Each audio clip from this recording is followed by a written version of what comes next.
Okay, so finally on to the video on Afro-Pessimism. This one should be pretty simple. Like I said, there's not much to go through. I'm probably not going to break it down a lot like I did last time.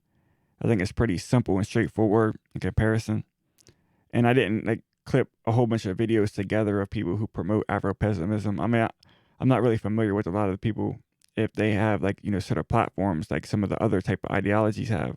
But this one will focuses on Frank Wilderson, a couple of his works, and basically the same way I did last time. I'm going to start with this little outline that I'm going to go through to kind of give you an idea what I'm going to go over. Then I'm going to go over the stuff. It should be pretty simple. So starting out, as you can see, we got issues with 20th century philosophy and postmodernism. So basically, I want to put sort of in a context without going too far into a lot of these other ideological positions that developed, I guess what you would say, in the later half of the 20th century, right? So basically, what I kind of have to explain here is that what people will realize is that during the 1960s, and this came up during the last video, right?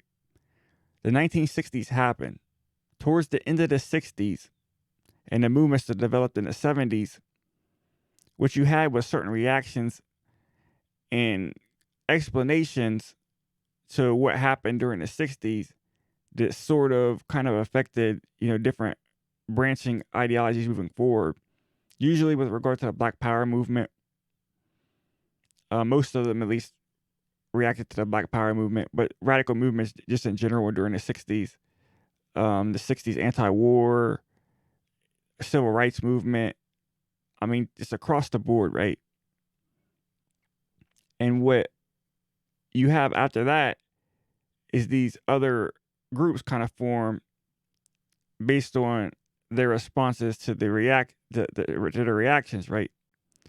And what I tried to get kind of formulated in the last video, because I mean, some of the examples I guess that I could give of the people who reacted, like you have books like Robert Allen and Harold Cruz.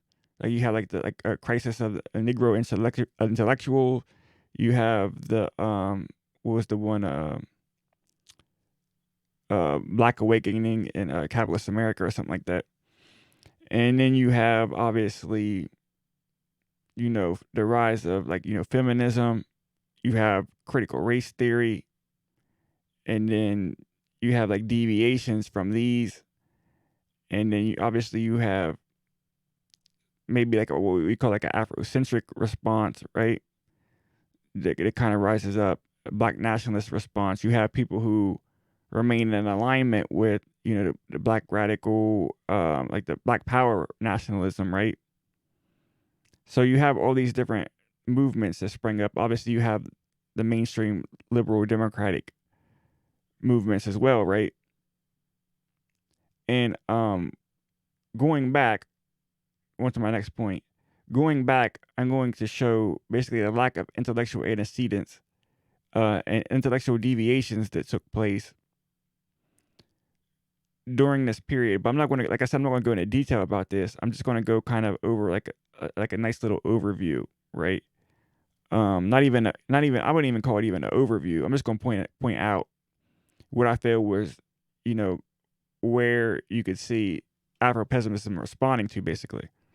So I'm going to look at, well, first thing I'm going to compare is like the stem, right? Because you need basically a comparison when I'm talking about when I say intellectual antecedents, what intellectual deviations, what I mean, what I'm trying to formulate here, right? And how like the 60s played a, important role in that, or really the entire post-war period after World War I, World War II, after you get like the basic consolidation of, global capitalist hegemony in the West, with the United States taking, the kind of the reins from Great Britain and stuff like that, right? And then I want to look at like, correct, antecedents so you can see what I'm talking about if following a correct path. Language and learning that goes into it. We'll discuss that. Just very, like I said, this is going to be very briefly. And then, like I said, the critical race theory, critical race theory. And I want to discuss like a small issue with that. Like I said, this isn't going to be in depth. And then we'll get into the Afro-pessimism and discuss the issues and sources around Afro-pessimism. right? So let's start out with the Afro-Pessimism first. Or let's start out with the source. Let's start out with the lack of the intellectual. Let's start out with from the top first. Okay, and then we'll go to that. We'll just follow the order. So first, let me just discuss the STEM thing. Okay, so what I mean by what I'm saying STEM is, right, when you look at philosophy versus you look at the math and science, technology, education that we have today. If you look at like people saying people need to get into STEM and stuff like that, right? So if you look at something like math and how it's taught in school today, you'll notice that it follows a very like progressive like pattern throughout, right? And if you follow like, science and technology, you'll notice that at least comfortably through the Enlightenment period through the 20th century, same thing with technology, you're really dealing with the same type of stuff here. You saw like a gradual like advancement. And I think Newton said, standing on the shoulder of giants. I think I think that was a quote attributed to him, right? Because people like Copernicus, Galileo, Kepler, Descartes, who else? Descartes. I mean, those are the main ones, right? So for like math, obviously the development of calculus, and then the development of like the laws of universal gravitation and stuff like that, right? And then obviously you had people come after him, and you got people like Einstein come, and then you obviously had all these different scientific movements going on, where people were following these like people before them who were able to lay a groundwork, and they were able to build on their work moving forward, right? Like for example, like I mean, the easy way to think about it was, like I said, was the math, right? In school, right? You do that, right? You start kindergarten, you learn how to count. First grade, like you start with addition, and second grade you start with subtraction, and then you go on to, you know, um, like in third grade you learn your mathematic tables, your multiplication tables, and then fourth grade you start learning division, and in fifth grade you start learning like fractions and decimals and all this other type of stuff, and then by sixth grade you start learning pieces of algebra, like the beginnings of algebra, and then in middle school, or depending on when you start middle school, I guess in seventh and eighth grade you learn um, pre-algebra and algebra. Then ninth grade you go into geometry, and you start learning geometry, and you start a progression towards trigonometry. You start algebra 2 in 10th grade, and in 11th grade you have pre-calculus at that point. And then in your senior year of high school you have calculus, assuming you're following like an advanced track. I think that's a normal track of math for like someone who's like more like in the advanced, because sometimes that gets bumped back, and you do pre-calculus, and then you do your calculus in college, and something like that. But you get that calculus in the senior year, usually it's an AP course, and then you move on to college, and then assuming you pass your AP. If not, you have to retake some classes. If not, if you get advanced place, then you could go into the more advanced levels of calculus and differential equations, and then you get into your advanced levels of mathematics, and then whatever type of specific interest you get into, whether that's in physics or some other type of scientific field, you grow from there, right? If you're going to be an astrophysicist, if you're going to be engineer, if you're going to be like just a theoretical physicist, scientist, chemist, whatever else, whatever you follow, whatever track you're going to go to for college, right? And that makes sense, right? You build on your knowledge, right? You build as you go along. But one thing that doesn't get taught at all at levels anymore during school is any type of philosophy, any type of logic, any type of critical thinking skills. I mean, there's no courses for that, right? I mean, you take your English, you take your history, and these things follow like a progressive type pattern as well, especially history. You start out with, general world history, then you take, usually U.S. history at the beginning, and then you take more world history throughout like the later half, like the World War periods, imperialist type period, and then you take another history course on U.S. history and build, and you usually take like a government course, right? Like a civics type course, and you progress as you move along, right? Throughout time, but that doesn't happen necessarily with any type of philosophy, right? And then philosophy as compared to science, that does not that I mean it's even held as convention. I've heard people say that philosophy doesn't progress like that, which is absolutely crazy given that philosophy, once everything was philosophy. So natural philosophy progression was the progression of science, right? So I'll start there because I pretty much went over this now. So we're done with this A part, right? And so I'm going to go into the notes now. So I'll discuss the proper patterns first, right? And I'll discuss some like to see kind of what happened. Not like I said in depth, but if you look at Thales, I guess what would be his name. This is kind of like the beginning of Greek philosophy, right? This is what we're familiar with. If you read like Plato, they'll mention back, right? So if you start from here, start from Thales. If you go to his influences, right? And this is why I just popped up the Wikipedia page because this is very easy information you get from Wikipedia. This is the type of information you get, right? So if you pop up these, any philosopher, right, is going to have these where it says influences and it says who they influenced, right? And if you look at this, influences, right, and you go through these, you can see that he was influenced by ancient Egypt, right?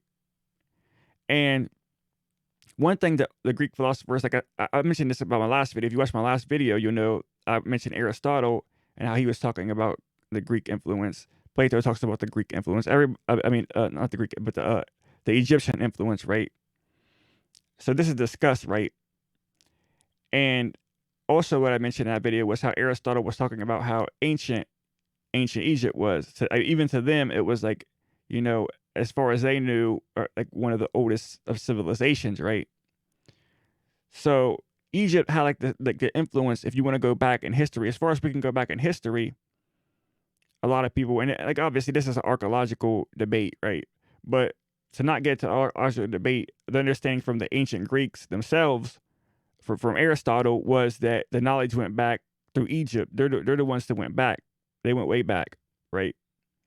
So that was the oldest of knowledge, or at least from this time period. So if you want to start a progression, like a historical progression of ideas, it would start with the ancient Greek, the ancient Egyptians, and obviously you know that societies don't go through a progression, right? Right. That's like a liberal myth of progress. Ancient Egypt probably at one point was way more advanced than they, like in terms of knowledge, in terms of technology, than they were during the period where they were giving information to the Greeks. They probably lost technology through disasters, through rise and fall of the civilization, through attacks, through crossing with other groups of people, through just whatever things that can arise to tear down a civilization. They probably went through that, cataclysms, everything else, right? So even during that period, you might have said that Egypt was down compared to maybe a previous time in history, right? But they whatever they did, they shared information with all the other civilizations, one of which was the Greeks, who developed their own civilization in the West, which is knowledge that was passed down, okay, through the generations, right? So if you look at this, I'm not going to go for these ones because I was going to use someone else, Heraclitus, right? So we'll just go to him, right? That wasn't listed. His influences. Well, has Pythagoras. So we could have went to Pythagoras and then went to him, but regardless, you see my point. Pythagoras, obviously being the one with the Pythagorean theorems named after, right? And if you see he influenced, you might say like someone like Parmenides, right? And then you go from Parmenides, you could go to someone like Plato, right? Let's just skip ahead. So you go to Plato, and then you go from Plato, and then you go to Aristotle, right? And then from Aristotle, he pretty much, I mean, Plato had his period during the medieval times, right? And then Aristotle had his period, like where they went back, depending on see the Neoplatonists, right? You had Aristotle kind of see more of a revival. Some people say during the times of Arabic, Muslim, Islamic rule, right? So you might say during the medieval period. Let's just go to someone like, I don't know, Saint. We would go Augustine.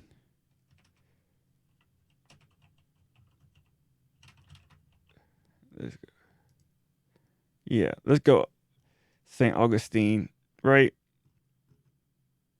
And then you might say during the medieval period, let's go say virtually all subsequent Western philosophers. So it's not gonna give me, because sometimes they do that when that's why they say Wikipedia is sometimes good for certain things, but go Augustine. Let's go to Aquinas. Why is it? Okay, there it goes. Thomas Aquinas. Okay, so there we go. And then obviously influenced virtually all. Okay, but you get the point now. Oh my gosh, I don't know why I did that, but let's just say like this scholastic school apparently at one point in time. Okay, there we go. Scholasticism, right? Okay, and then it's not going to give me any person, is it? So let's just say this is the medieval period, which influenced Descartes. Okay, so let's go to Descartes, and now we're at the modern period. This is where most people start off, and that's sort of fine because you can see who he was influenced by: Aristotle and Plato, right? And then it gives the Aquinas, like I said, but Augustine, right? It gives the people from the medieval period, and it gives the late scholastic schools and stuff like that, right? And then you go on who he influenced. It's just virtually also, but luckily we have Spinoza, right? So Spinoza, and then Spinoza influenced someone like Hegel, and then Hegel influenced people like Marx, who influenced people. Well, he influenced people first like Feuerbach and Bruno Bauer, who then influenced people like Marx. I mean, you could start adding people, right? So, you see all these people, Freud, obviously. Then you have like people like Lacan, and then you got people like Adorno. That's when you start getting to the critical theory, right? Right, and that's when I think you start getting a lot of these deviations during the 20th century, right? But well, starting with Marx. Okay, as I pointed out in my last video, because we're going to, and you go all the way to someone like who's alive today, like Zizek, right? Through this, because now we're in the 20th century after Hegel. That was the last person, probably. Well, different people start at different times. Most people say Heidegger. Some people might say Kierkegaard, right? But at a certain cutoff point during the 19th century, 20th century, you get a transition, and you get the deviations that I was talking about, right? Because now, post Hegel, you have a lot of people responding to Hegel from the stand. Well, first of all, you have people who don't even understand Hegel, and that's one group, or don't even consider Hegel, right? That was another deviation that took place, where once the rise of science and technology and stuff like that, you start getting more analytic approaches. But that was still a response to Hegel, right? Because where did that come from, right? That came from Trent Russell, right, and others, right? So you have someone like Russell, who started out a Hegelian for a brief period of time, right? During, I think, his college years, he was a Hegelian. I don't know if it's going to mention on the Wikipedia page. I know he mentions it in his book, like at least his books and stuff like that. But let me see if I can find Hegel. When I was at Cambridge as an undergraduate, I became a Hegelian, and I remained so for a few years. No, it's not going to show where he was once. Hegelian, but he was once Hegelian, right?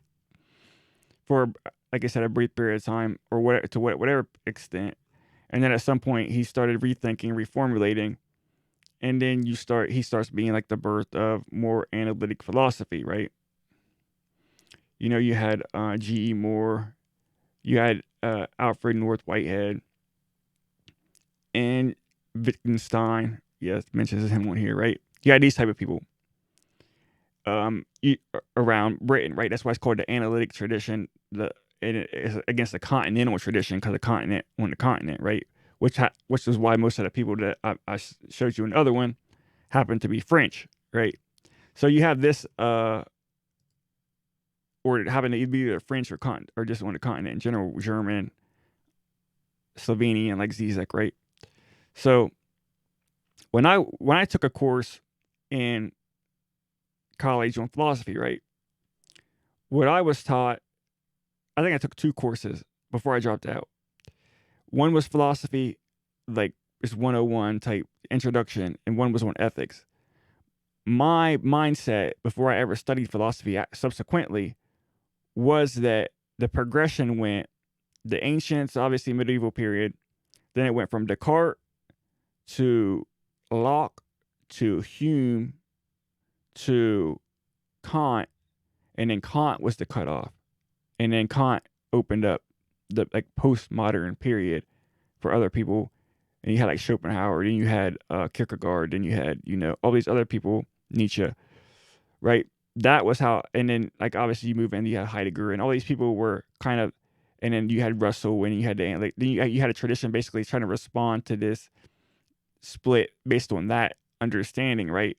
Where Kant was responding to the Lockean Hume empiricist tradition, and he was kind of trying to show how these innate categories were at play, and how you can't throw metaphysics just completely out. You had to have metaphysics to ground, and then afterwards, what you end up happening in philosophy was people responding to this question sort of metaphysics, and you kind of their position and positioning themselves based on how they approached the problem, either through trying to found stuff like in logic and mathematics, or trying to resolve metaphysics physics otherwise. But then what I learned, obviously, when I started, kind of studying on my own, right, and watching, YouTube videos, like going to like philosophy, sites, and just seeing like the different types of ideas that was out there, and then obviously eventually reading on my own, you start understanding that no, it was the progression I just showed you was the really the progression, and what ended up happening, it seems, is a little bit more tricky than that, right? So what ends up happening philosophically is you have Descartes, then you have Locke deviate. He's a deviation. Spinoza continues the work of Descartes, and this is what's important. This is my point here. If you read Descartes, Spinoza takes him to the logical conclusion. He uses his actual work and takes it and expands it, starting from Descartes, as theoretical basis, right? What Locke and others end up coming to do is kind of go and to kind of break down and disagree and deviate, right? They create their own deviation, which creates their own tradition, which ends up ultimately being what was now the analytic tradition, comes from Locke and then Hume and their influence. And it's unsurprising that happened in Britain, right? The logical positivism and even I mean, pretty much all of it, logical positivism and the mathematical, the grounding in logic of Russell, right? And then you have people, well, you put it in, but it don't go there. Go people like Quine, right? Who I guess you could say more of a U.S. role in the Atlantic analytic tradition, right? In the early 20th century, right? So, and he's a big influence on today's philosophers. If you go down, see, he was influenced by Russell. He was influenced by Whitehead, right? Right, and then he influenced people. Think about Chomsky and all these other people. But basically, he influenced modern philosophy a lot in the United States and stuff like that. So you could see that the pattern there. But like I said, the proper growth came out of Descartes and then Spinoza. And then you had a key figure as Leibniz, because Leibniz also developed, scientific ideas and mathematical calculus and stuff like that, as did Newton. But Leibniz developed, math as well, right? And calculus independently. And then you had um, Hegel, really. Hegel and then the others, because Kant was responding to the deviation that took place, right? So Kant ultimately was responding to the English tradition when that didn't necessarily need to be responded to, because he could have just took up where Spinoza left off without an issue. The issue came because there was Leibniz and the Wolffian philosophy and others in the German tradition that started allowing things necessarily into metaphysics that didn't necessarily belong for religious purposes, basically. So you had like is the soul immortal? Is you experience life after death and punishment? Can you experience life after like death and punishment in an afterlife? There's things like that, right? That kind of doesn't were, according to the Spinoza and Descartes philosophy that they were reacting to, they had to try to work these things in there when they were clear. Spinoza and Descartes were clear that those things kind of don't go in there. But and then so then you have because of those deviations and issues, right? That was another deviation, right? Those deviations happened in Germany, and then you had a deviation that happened, and you had this opposition that takes place, right? Through the deviation in Germany and the deviation in England, and then crashing together, you get Kant, who then tries to reconcile this deviation and critique of pure reason. And then what Hegel actually does, if you read Hegel, Science of Logic, is he just kind of just makes fun of Kant for making this mistake and then just starts basically from where people like Spinoza left off, and kind of going back to Leibniz a little bit, right? And he builds off of those types of ideas. So then you have Hegel.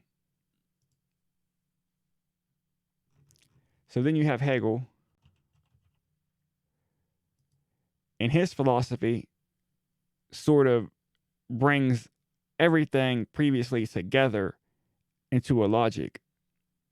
But almost immediately after Hegel, you get Marx, which takes the other deviation. And you have to, if you watch my videos on what the issues are with Marxism, you can see those deviations. So I'm not going to discuss those again here. But those deviations happen, and because the deviations of Marxism and because the deviations of modern society, you get a whole bunch of different ideas flanking off. And people argue, I think Zizek tries to argue, and even by his ability to even try to argue, I think it's true, that a lot of people who deviated from Hegel, besides people who came up with completely new, like Freud, for example, and Freudian psychoanalysis is like a groundbreaking type new idea, right? Einstein, general relativity, like ideas in physics, groundbreaking. Marx later on with Das Kapital, these are types of things that Hegel obviously would be perfect okay with. He's a philosopher that was more into logic and the metaphysical side of philosophy, the first philosophical, the speculative, as he would call it, side of philosophy. Perfectly okay with getting into the natural philosophies, right? That's right, consistent. And Marx looking at political economy, perfectly fine, right? Perfect, great. The deviations and the philosophical aspects of the historical materialism, not fine, right? So then you get that deviation, and then you get like a Kierkegaard existentialist, deviation, and then you get the psychoanalysis, but right, and then Zizek kind of discusses sometimes how Hegel was only missing and not being Hegelian enough, right? So there wasn't a theoretical loss in Hegel that didn't foresee any of these needs for these splits and deviations to take place in order to not like deviate completely, but to feel whatever like I guess what you would say, voids of knowledge or science or, empirical, studies of reality, basically, that took place afterwards, right? So you kind of keep those two things together, right? And I think what also ultimately the point is that there's all these deviations from Hegel that ultimately, on a philosophical grounded basis, sometimes try to lead back to Hegel. So they try to refute Hegel and end up going around in a circle to basically end up where they think that they're refuting Hegel. Actually, they're most Hegelian. They're the most Hegelian in trying to refute Hegel, in a sense. And I think that is a pretty solid point, post Hegel. But then there's the other side of it that, because of, like I said, the industrial and rise of technology, that took a different deviation that tried to stay more inconsistent with science, right? And that's where you get like the logical positivism and stuff like that, right? They tried to stay in like a more empiricist tradition, right? So this is pretty much what is good on this. And relevant to this also is what I want to discuss, the education, okay? So this is going to be pretty quickly through this. So, okay, through education, I got something called like a class education, where back in the day, if you were being educated, you were learning, pretty much Greek, Latin. You were studying like Greek and Rome type works. You were learning the Bible probably first, even before any of that. So you learn the Bible, you learn Greek, you learn Latin. You read these primary texts, and you learn how to reason. You learn how to formulate arguments and logic and all this other philosophical grounding. And then you move into a particular field. By the 20th century, this got completely devastated and broken off for many reasons. Now, the Greek and Latin thing, this is what I wanted to point out very quickly, was Rome and Latin used to be what they call the lingua franca, right? And that just used to be like the common language that everybody could communicate. And now it's English probably now, but it was Latin at one point in time. And so that's why you had like some of his works would be in Latin. Spinoza's works would be in Latin.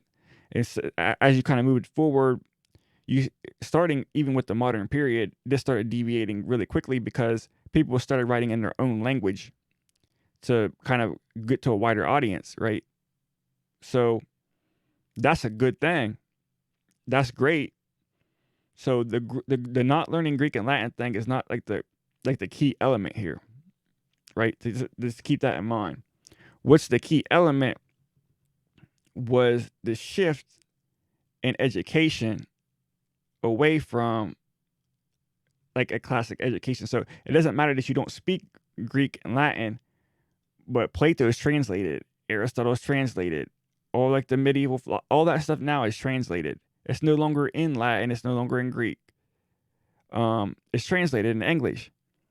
And like I said, by a specific time, by the time you get to like Kant, especially, but even before that, like a lot of the English philosophers started, Locke and Hume were writing in English. Descartes was already writing in French and Latin sometimes. And you already had people like Thomas Hobbes was already writing in some of his works were already translated into English. By the time you get to like Kant, Hegel, Marx, like the works had to be translated back in English. They were writing in German. They weren't writing in Latin anymore anyway. So it's like the deviation that happened in education didn't happen around the language learning, but it also happened around like religious grounds, right? So you had the taking of the Bible out of schools, right? Which I think is an important element, because to understand even the older work is all, you have to understand that they're all learning the Bible, right? And they're all basing their work off of like Plato and Aristotle. Like there's not one thinker that I named throughout all the stuff that I named past like from the 18th century or 19th century back, that's not mentioned in Plato, that's not mentioned in Aristotle, that's not mentioned in the Bible. There's like fundamental key things. But none of that stuff is studied anymore. And not only that, they're mentioning like the Greek tragedies. Like take for example the Oedipus or Oedipus, depending on how you pronounce it, complex from Freud, right? It comes from the story, right? So it comes from the trilogy,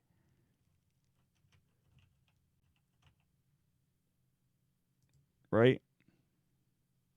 So you had Oedipus Rex, I think Oedipus at Colonus, and then what was the other one?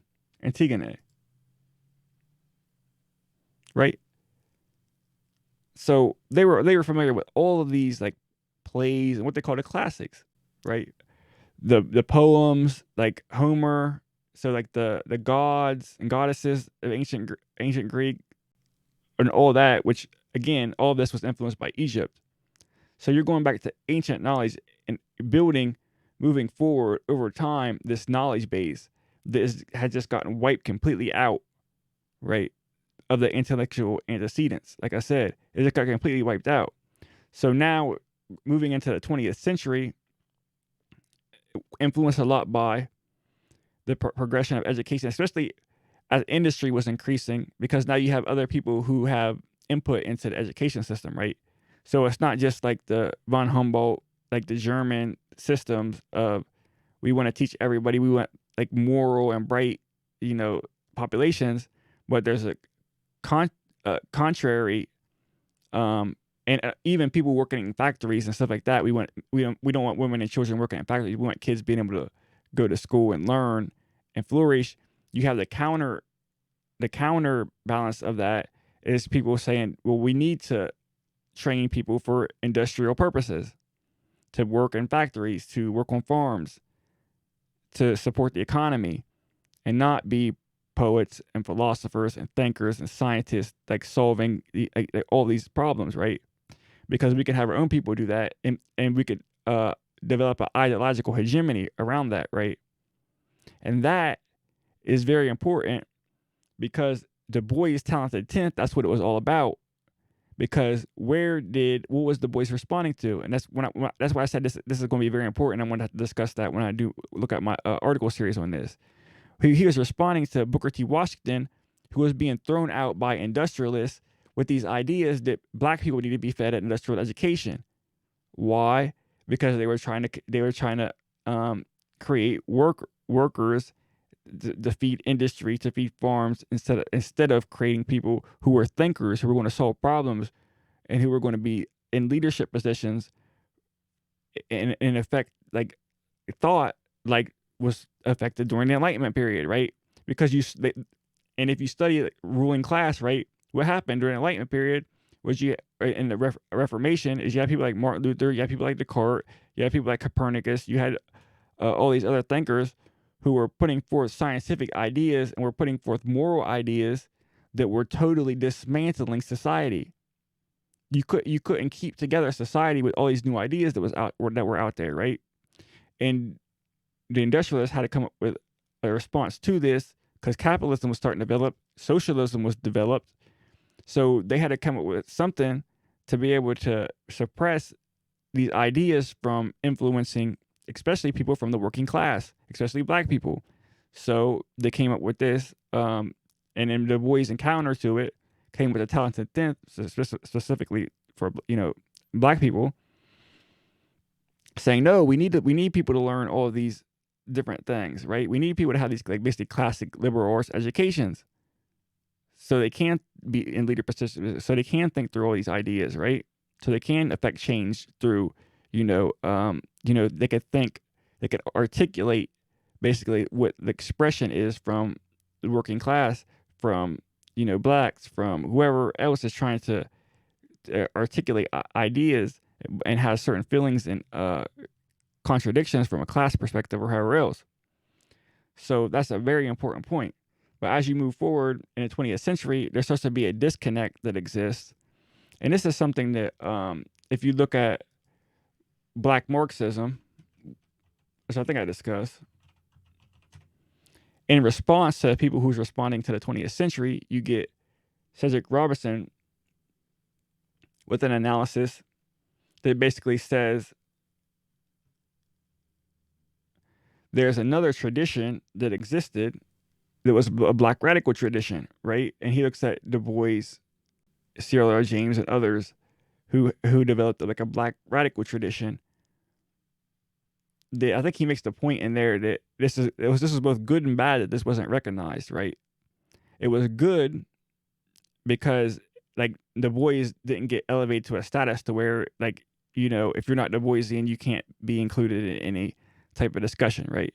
Like it wasn't like this dogmatic like Marxism, right? It didn't become like a Marxism to where Marx, if you disagree with something that Marx said, or even if you don't disagree, if people believe that Marx said it, or they believe that this was Marx's ideas, then it becomes basically infallible, right? That's the good part. The bad part was that it didn't recognize itself as a tradition, so you're not rooted and grounded in anything, right? So the latter part is sort of the issue, right? And that issue is what ended up happening at the end of the 60s, where you start getting these other formulations that aren't rooted in any type of tradition whatsoever, right? They're just it goes from people who are standing on the shoulders of giants, as Newton would have said, to people who are basically have their own ideas, right? So they're educated in the sense that they're reading, but what are they reading? What are they responding to? What are they incorporating into their sets of ideas, right? And that's where you get like stuff like critical race theory, right? Because if you look at critical race theory, you could ask yourself the question, well, what did it go back to? Was it rooted in Hegel? Was it rooted in, from Hegel to Marx to all the other things I mentioned in my first video, right? All those other traditions have particular roots, right? So if you look at psychoanalysis, you have Freud, and then you had people like, if you look at science and stuff like that, you got people like, you got Einstein, you got theory of relativity, you got all these other ideas that come forward with quantum theory and all that other stuff, right? If you look at philosophy, you have Hegel, you have Descartes, you have Spinoza, you have the ancient Greeks, which were influenced by the ancient Egyptians going all the way back in time, right? You have dialectic, right? So if you're not rooted in these traditions that go back thousands, just go back to the beginning of human history, that were developed over time and during Western society through these particular philosophical trends that built upon each other, right? They built their ideas up upon each other. Then you kind of you might have some of the remnants of that, right? But if you don't have the grounding roots, like the foundation, right? You're building your house basically with a lack of foundation. And that's ends up being what happens with a lot of these groups is that they don't have really any solid foundation, and they have deviations which can be taken advantage of very easily, right? And you always have to think about that too. Can the way you articulate your ideas, and this will become important, be taken advantage of by others? And what you see is, for example, you have critical race theory, and very quickly within critical race theory, you get intersectionality. But let me go over for a minute and just look at this thing because it discusses this, which I'm assuming this is going to be at least somewhat true about critical race theory, which says in its critique of liberalism and its pessimism vis-a-vis incremental approaches to race reform, CLT draws from Gramsci, which would that's where the critical, I think, elements come from. Sojourner Truth, Frederick Douglass, W. Du Bois, but that doesn't go back, right? That's not going way back. That's founded on ideas around particular individuals, right? Like you can't understand Du Bois because Du Bois was rooted, right? Du Bois had an understanding of philosophy, and he had an understanding of Marx. So he had an understanding of like Kant and Hegel and Plato and Aristotle and all these philosophical groundings. Then he had on top of that, then he had Marx. Then on top of that, he had his black, tradition of Pan-Africanism, right? They went back through the early Pan-Africanists, through the founding Pan-Africanists, and then the tradition that goes all the way back through his understanding and his own research into the history of black experience in the United States. So he was going back with his, right? If you introduce something like this in Du Bois, but you're not going back to the stuff that Du Bois grounded his stuff on, then what are you really getting lost in? And it says also the radical feminist movements, etc. And then you get Kimberly Crenshaw, well, that's where the intersectionality and stuff comes in. And why is this even remotely important to any of this? Well, because that is somewhat what you could see the Afro-Pessimism is in response to. So let me go back to my first one, right? So if I'm looking at critical theory, critical race theory, obviously I explained the deviations. Well, if you look at intersectionality, what it has the ability basically to be co-opted into doing, as you see with the modern Democratic Party, controlled opposition, identity politics, is it creates the opportunity and opens the door for looking at particular backgrounds. Because if you divide things up into particular identities, right, and then you say that there's certain privileges and certain, oppression that happens through this intersectionally, right? And the same thing with feminism. I mean, this is all the same. The gender deviation in general, right? Is you have the ability now to compare the suffering of any of these different groups as a sameness. So, class, being a worker, being gay, being a woman, being other minority group, right? These work together, and you can create an issue where they can create a sameness. Now, the issue with the gender, for example, specifically, right? And this is where Afro-Pessimism comes in the game, is that you're using like an innate categorization, early stage alienation of the understanding of human sexual reproduction, right? Categorizations like and ideas surrounded around the reproduction of human beings through sex is now being utilized to compare to a secondary level of alienation that happened not just through the recognition of people having different skin colors, but through defining. And as you go back to my previous video where I discussed how slavery was defined like in the legal statutes, right? That was defined as blackness as a socio-political and political economic category through slavery. So you're comparing the biological characterization of sex and what alienation can come off of that through the one of slave status. And that is on the surface face value, that is absolutely insane, right? But that's what the door gets open to, right? And that's important to understand about the controlled opposition following the Civil War, right? I mean, not the Civil War, but the 1960s. Because what you get is, first, as I discussed in the last video, this is where I'm getting, or all this is coming together. So you get the deviation tied to the quote unquote integrationists versus the Black Power, right? So on one side, you have a liberalism this mixed up with a proper tradition of fighting for rights. On the other side, you have a radicalism, and these got deviated, right? These got split, but that has more reactionary tendencies of separatism, right? Instead of bringing together. So what you end up having through this deviation, this alienation that you was able to hear, is you can bring both of these back into a meshing of the system together.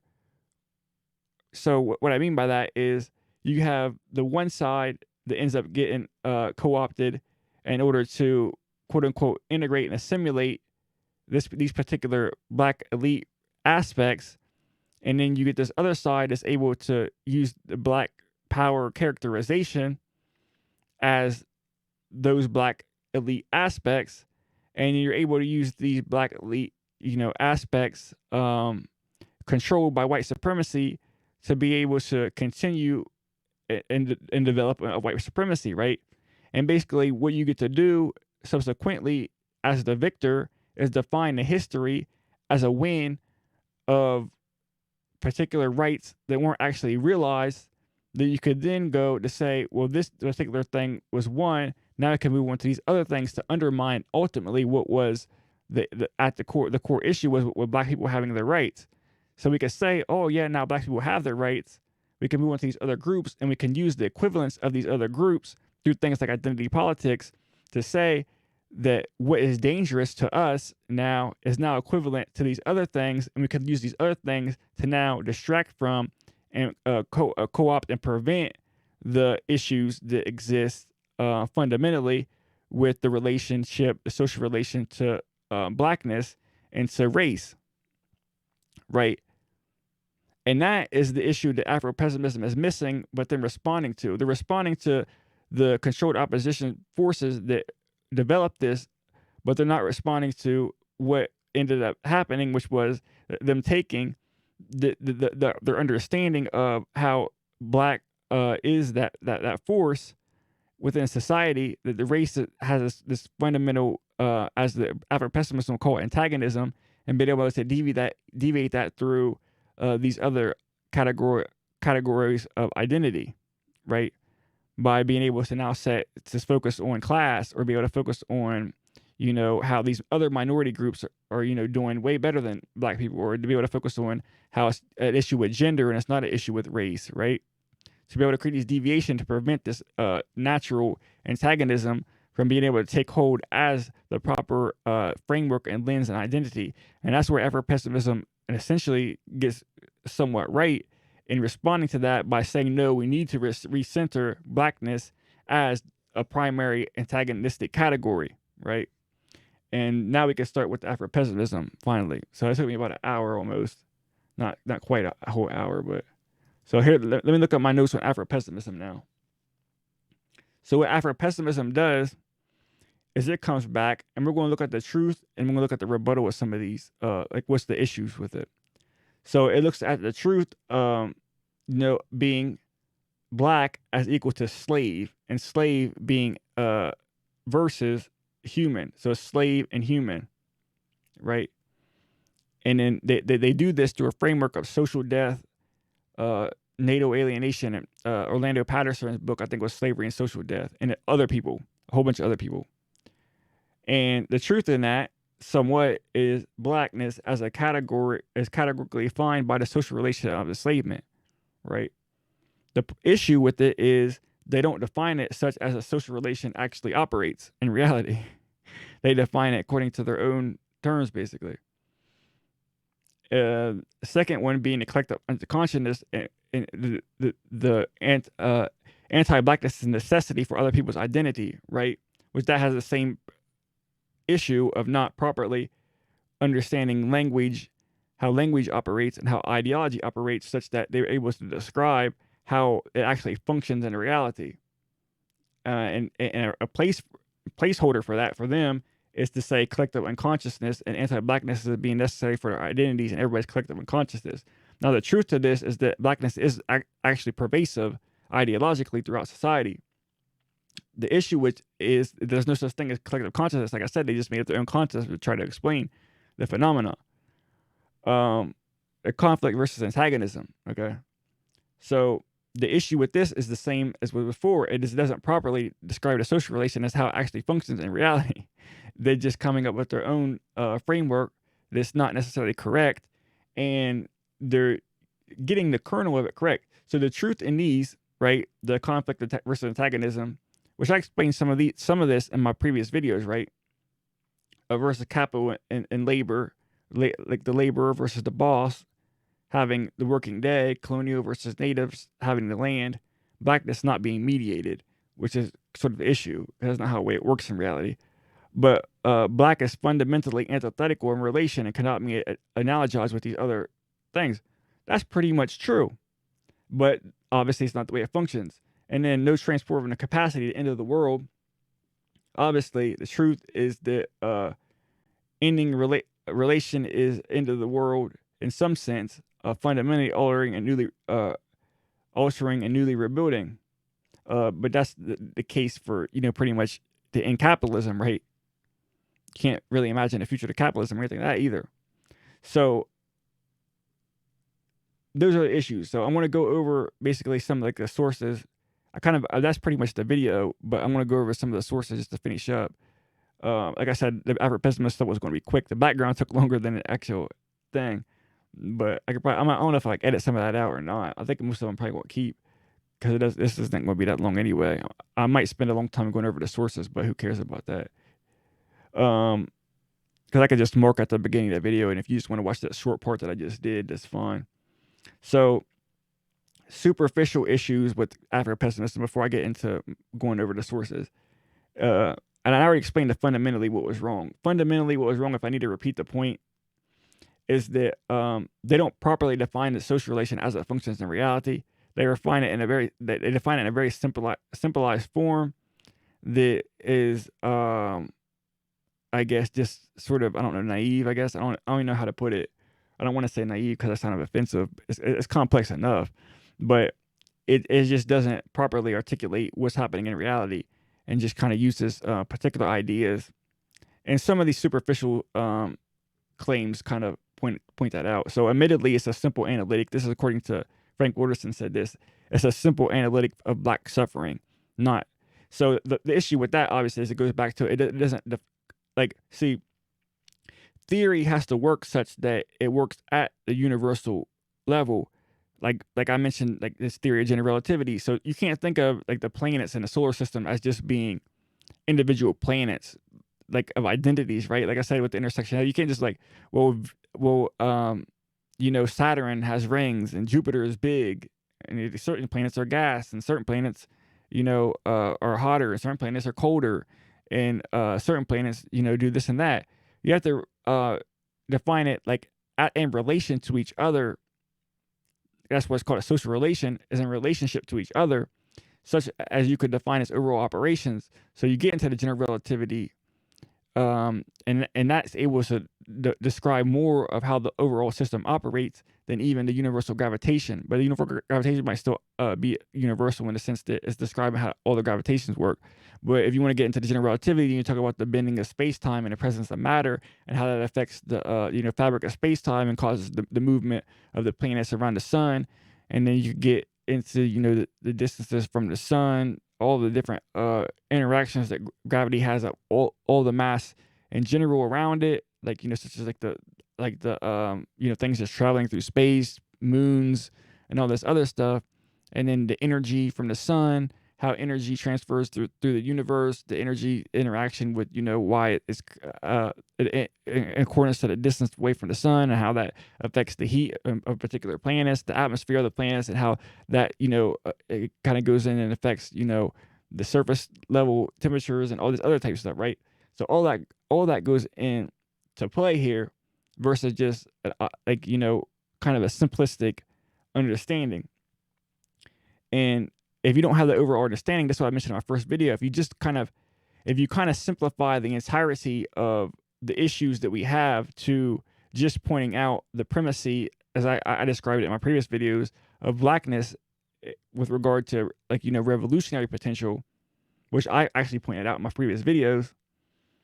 If you're only pointing that out, but you're missing the aspects of political economy, for example, of just the functioning of ideology in society, the functioning of social systems within society, the function of the institutions, and how the race plays a factor, how the class plays, how all that plays a factor, you end up doing it basically the opposite of what the bourgeois socialists did, right?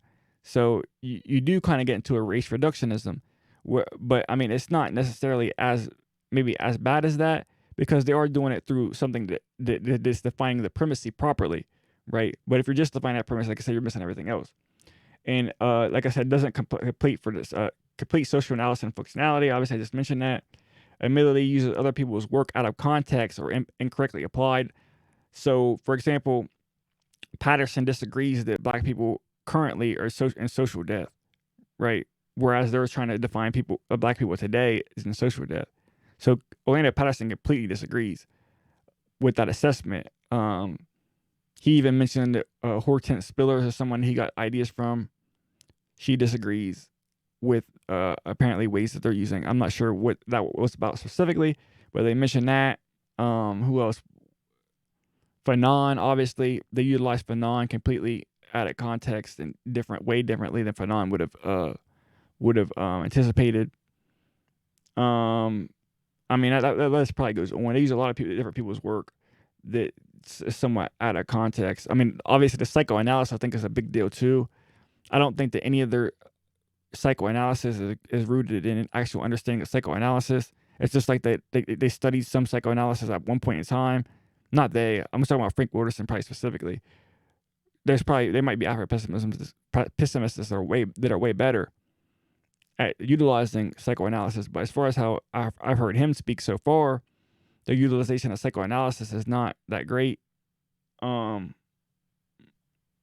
a psychoanalytic standpoint, and like I already said, the made up concepts like collective unconscious. That's not how like even unconscious would even work. No intellectual antecedents beyond. I already explained that. And there's a contradiction in class position and favoring ruling class analysis by if people understand how at one point in time George Soros was introducing Afro-Pessimism, right? And you obviously understand Frank Wilderson has an academic position which sort of contradicts the analysis in and of itself that black people are supposed to have. And he has to come up with like his own theme around this, is that you could be the president but not be presidential. Or you could be a professor and not be professorial. But like I said, that ignores other functioning, right?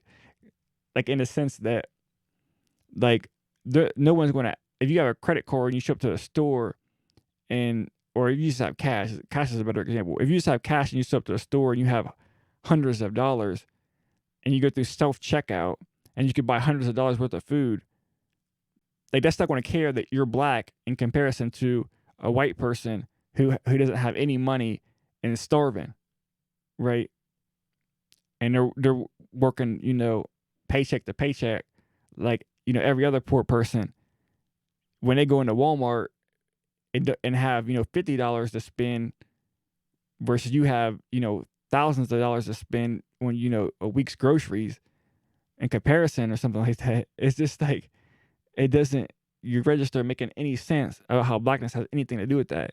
So right, so you have to explain how like anti-blackness is pervasive beyond just the fact, and you have to explain the other, like I say, when you admit that it's just a simple analytic that ends up being the results. So moving on. Okay, I'm done with this. I think I'm going to go to the sources now. Okay, so this was from an article, Afro-Pessimists in the year since George Floyd was murdered. Right, this is by Frank Wilderson, 2001. So a couple years ago now, as of now, almost a couple years. So, okay, anti-blackness is its own beast, a conceptual framework that cannot be analogized to capitalism or any other isms. I already discussed that. Nor is it a byproduct of any oppressive necessity other than its own, the need to disavow the singularity of anti-black violence and the impulse to disguise black suffering and rage. The need that is to characterize anti-black violence as class oppression or white supremacy for that matter. And the impulse to disguise black suffering as exploitation of the working class, or as a kind of suffering that is common to all people of color, or a need and an impulse that are shared by the police and the protester. Black people find ourselves trapped in the vice grip of a pincer move between two juggernauts, the state and our allies, the shared unconscious beneath their disparate conscious acts. The place of black people in the unconscious of the state, the structure of Nixon's administration's anxiety about the white anti-war left was very different from the attitude towards black people. Nixon and his cronies were at war with the ideas of the white left, but they were not at war with the ideas of black people. They were at war with the embodiment of black people, the threatening presence of black bodies. Okay, so this is just kind of wrong. Because, okay, just a simple debunk of that, right, would be this. Just look at this, for example, right? So Nixon was talking about black power. Why is he talking about black power if he don't care about black people's ideas? I mean, he was talking about black power because they had to co-opt black ideas. Where did the term integration come from? It came from a way to shape black people's ideas. They did care about black people's ideas. They cared about from two-way street. They cared about the ideas that black people actually had, and they cared about the ideas that black people actually were able to accept and push into movements, right? So that's why they had controlled opposition for black people from the beginning. That's why Booker T. Washington existed. That's why they erected the Boys the way they did. That's why they set up the NAACP. That's why they continued through the civil rights movement with the NAACP and these other Urban League and these other developed groups, CORE and all these other groups that they were trying to feed money to, and they trying to deviate in the particular directions, right? That's why the Black Power thing existed in the first place. That's why the Garveyite movement existed in the first place. That's why all these movements existed in the first place to try to push black people into these opposing directions that was able to, at the end of the day, just fall into support of white supremacy. Now, it is true in the sense that they don't care about black people's ideas, but that's only in the sense that sort of at the end of the day type stuff, right? So at the end of the day, no, they don't care about black people's ideas because they care about dominance. They care about the dominance within the social relation, but they do care about the ideas insofar as it could influence negatively their dominance, right? So they do care, but it's, in the sense that they don't care is I would say like this, right? Because there's other objections to example, to Afro-Pessimism and to certain types of feminism and stuff like that. That has an issue with like the anecdotes, right? So Frank will go through his work and he'll use like an example of him and a Palestinian and stuff like that. And people might have problems with that because they say it's anecdotal, but anecdotal experience is experience. And if someone's making a claim that all you have to do is show one part of it is false, or just show that specific instance is false, or any other some other instance contradicts it, just do that. But ultimately, if you use a more of an empirical formulation, that's the stuff that the white people don't care about, right? So if the argument at one point in time you could say was that black people were inferior, that black people weren't human, the issue then becomes, well, you disproved it. So now you scientifically proved that black people were in fact the same species, and there was no other subspecies of split human. You basically debunk scientific racism. They don't care. Politically, you could look at politically and say that at one point in time it was defined that black people weren't part of the the social order. They weren't citizens of the United States proper. Well, then you pass the 13, 14 to 15 amendments. They don't care, right? That type of stuff doesn't matter, right? And this goes back to Fanon, right? Let me go back to Fanon here, right? It says, I do not carry innocence to the point of believing that appeals to reason or respect for human dignity can alter reality, right? And Du Bois learned this too, right? It doesn't matter how many Crisis magazine articles you put out, how many books you put out proving that you're a genius and you're smarter than any other white people in the entire country. They don't care, right? That's the sense they don't care about the ideas, right? They don't care if you disprove racist ideas because the racist ideas don't exist there in general to be disproven. They exist to sustain their ideological. So as long as it doesn't threaten anything ideologically, they don't care. But if it does threaten something ideologically, then they do care, right? So, I mean, not enough people are reading a Crisis magazine, and it's not that massive of a social undertaking that they have to care about it, right? And as far as they do care, as far as they care, it's violence, right? That's going to be the reaction, and that's what sustains the system is violence. So ultimately, like he says, for the Negro who works in the sugar plantation, right? He will embark on this struggle and he will pursue it not as a result of Marxist or idealistic analysis, but quite simply because he cannot conceive of life otherwise than in the form of battle against exploitation, misery, and hunger, right? It's not to say like a simple materialist, framing of this, right? It's just simply that certain people, because of the disposition, just want to fight the system. And it doesn't matter ultimately at the end of the day what his ideas are, if he wants to just fight the system, right? But for intellectuals, obviously, is quite different because your ideas actually matter in terms of understanding the system and understanding the articulation of the expression of the person, who's exploited in misery and hunger, right? So I mean, they don't care at the end of the day if you disprove them, because that's not ultimately what the system is sustained on. It's sustained on the ideology, but you don't have the capacity to transform that ideology in comparison to their capacity to transform the ideology. So that's why it would never approach. Now, if you did have that type of transformative capacity, then they would start caring about more about your ideas, right? And insofar as you approach that transformative capacity, they will start caring more about your ideas.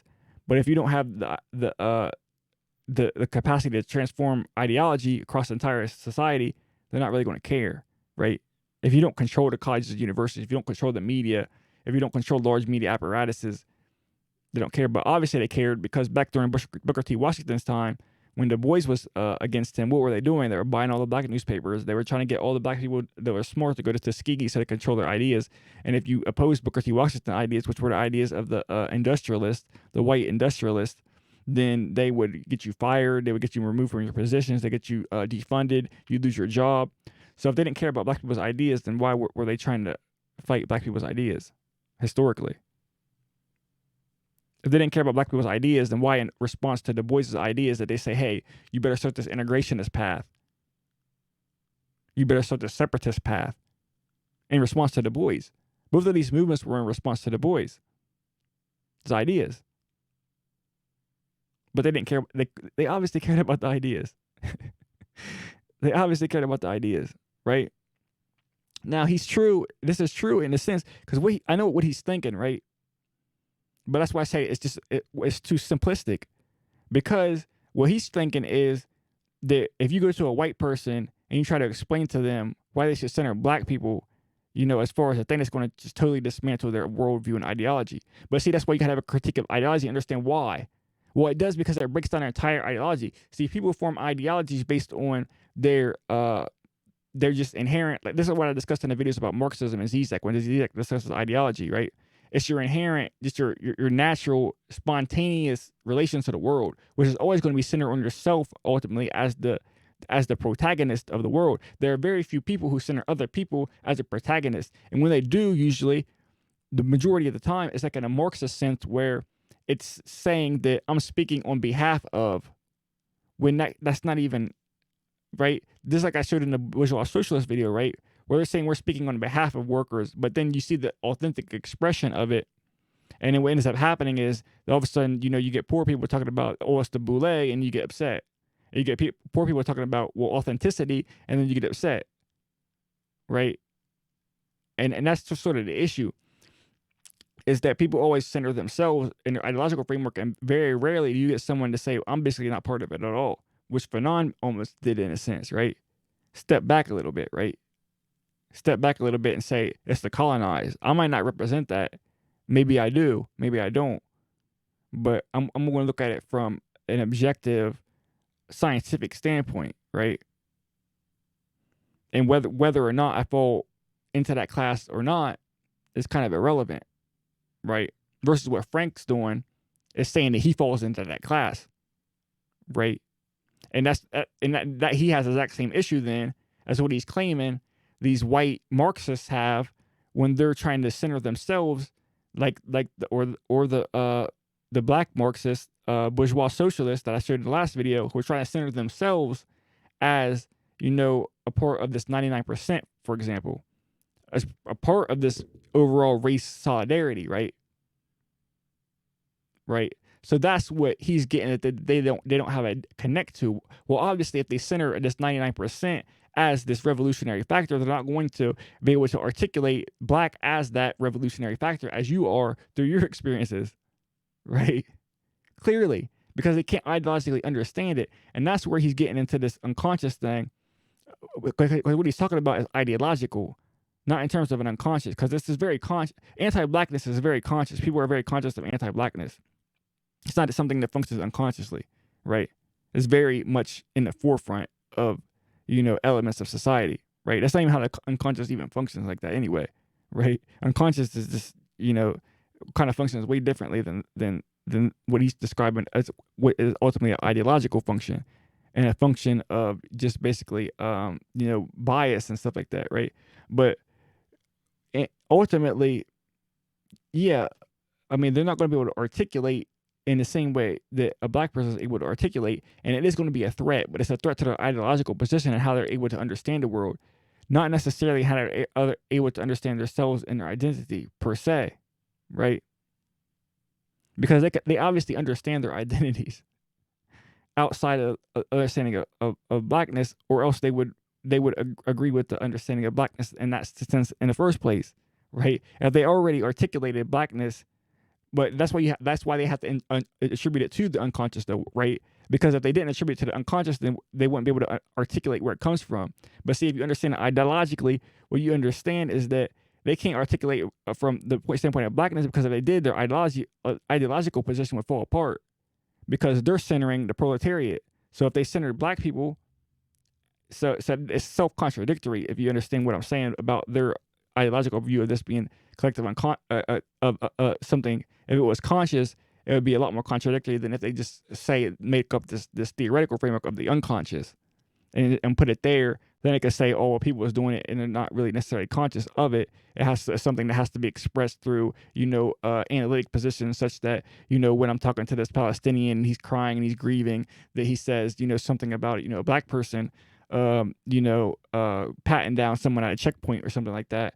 And that shows his unconscious anti-blackness, which is just presumptuous. It's like, when women get into debates with men and say, oh, you're just intimidated by, a particular woman or something like that. It's just presumptuous. It's not rooted in any type of theoretical framework. You have no clue why he said that, right?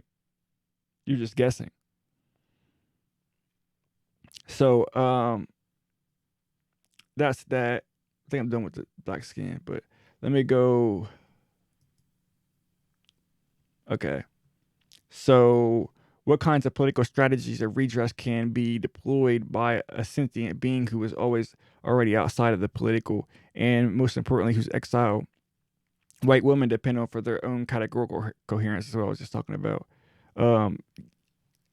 They don't depend on it for their own categorical. That's the problem. The problem is they don't depend on it for they don't have the understanding or articulation of blackness from that perspective. So that's why they don't view it that way, right? But ideologically, it would completely, if they did view it that way, completely just upend their. That's why cognitive dissonance exists, right? So it would completely upend their theoretical framework of how the world even operates if they would understand the actual position of blackness in a certain regard, right? So that becomes, obviously an issue, right? They have to understand it as a way, and it's very difficult, like I said, for anybody to articulate a position where they are not the protagonist. So if white women have to say now that, in terms of their understanding of say they're revolutionary, right? And they're talking about just totally dismantling society such that we have, a more equitable society, like a better society. And they now have to say that it's not because of feminism, it's not because of women, which they can relate to, or it's not because of capital, 99%, which they could be a part of, but it's because of blackness, which they can't be a part of now, right? So now that they have to articulate themselves as the not as the protagonist, but maybe as antagonistic themselves to the liberation of what they claim to be fighting for, right?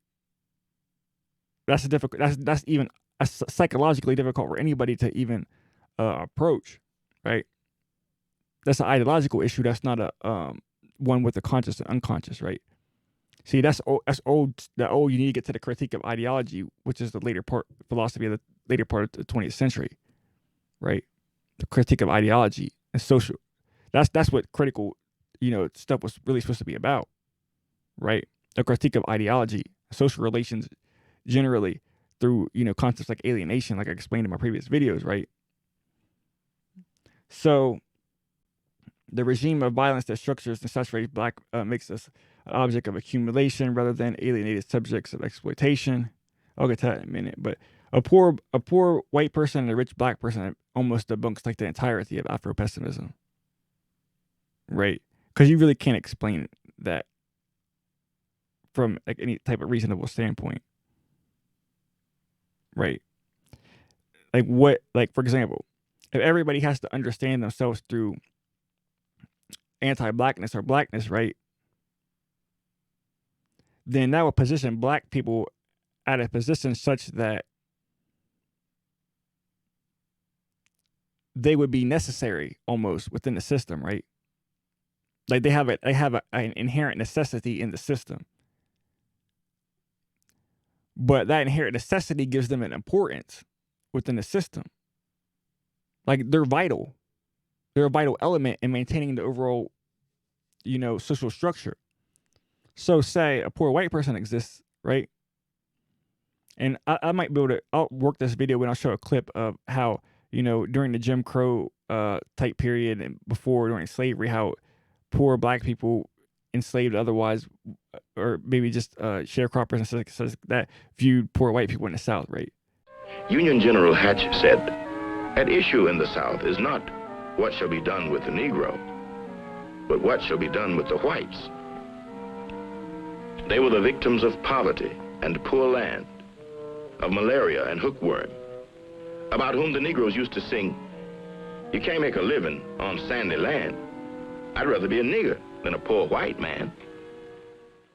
Like there's a saying expression that I might share in edit, but generally, how does that poor white person then articulate their identity?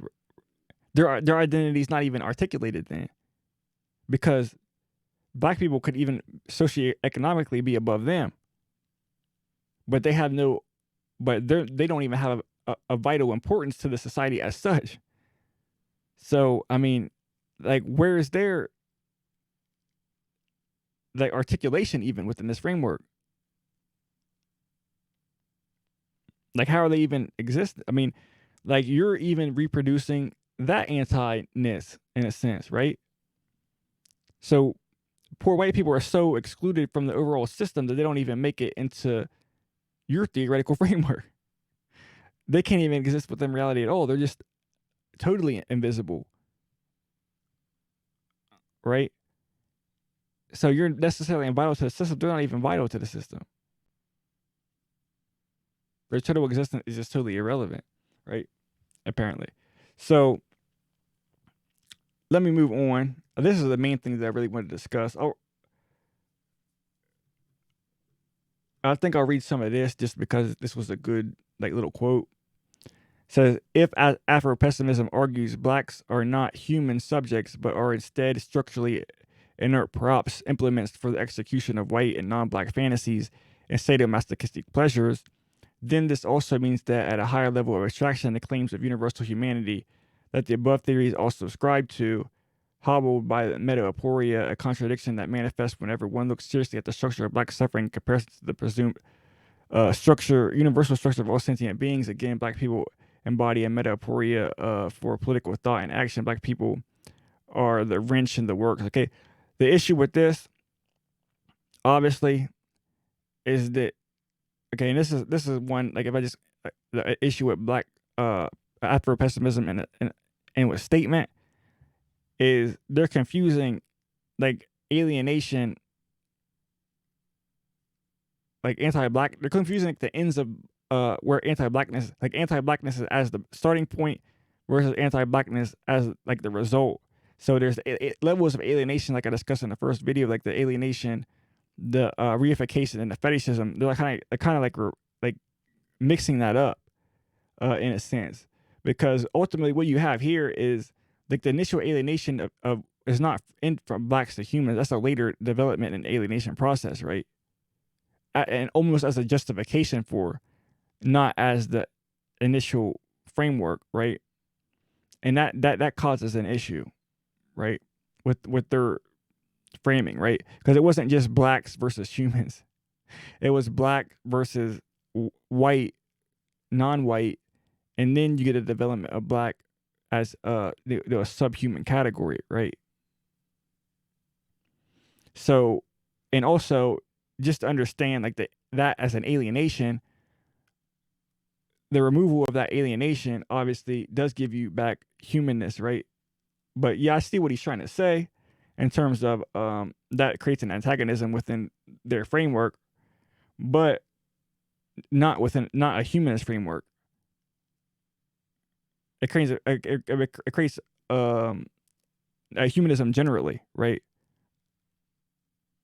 Like, it doesn't go against Fanon, for example.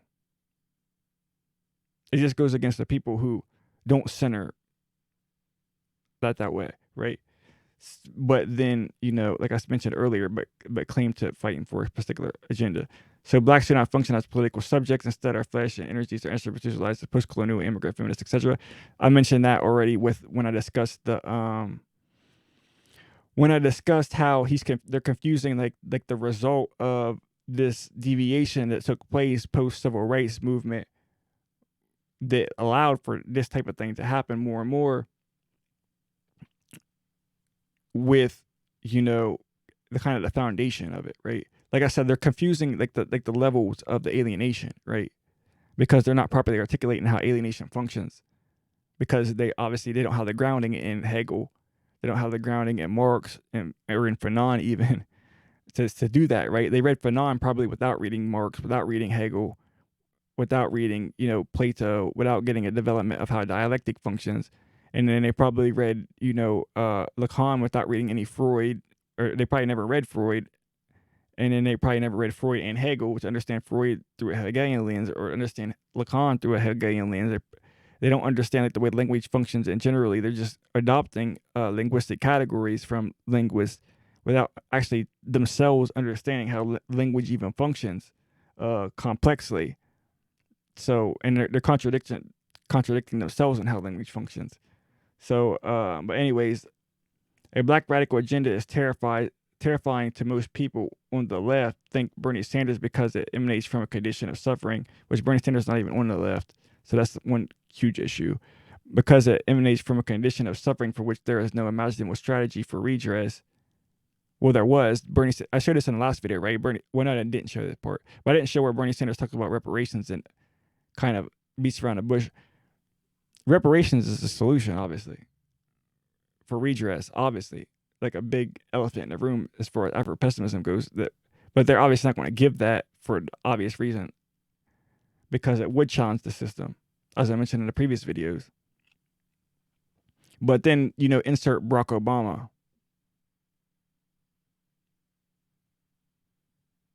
Explain Barack Obama's blackness.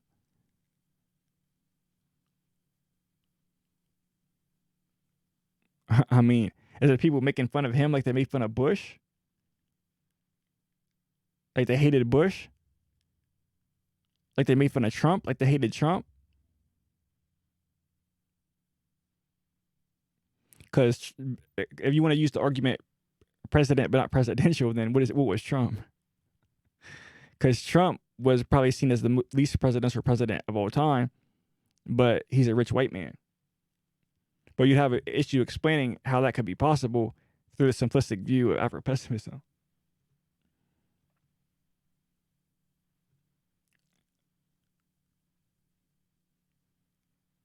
Threat, raise eyebrows from anyone ear, shadow crippling. But let me move on. I think I'm getting into what I actually wanted to discuss. Yeah, I am. So this is basically this is it. This is going to be the explanation of where the fundamental level of this theory falling apart, or lack thereof of a theory. So, okay, this person was making a point about the use of white slaves being more economically viable and important than the use of African slaves, and they're kind of like comparing the social gain or symbolic value of black slavery, as it says right here, versus the economic value that potentially could have been had from Europeans. And he's talking about the symbolic value, economic value of slavery. He's going to debunk two gross misunderstandings. Okay.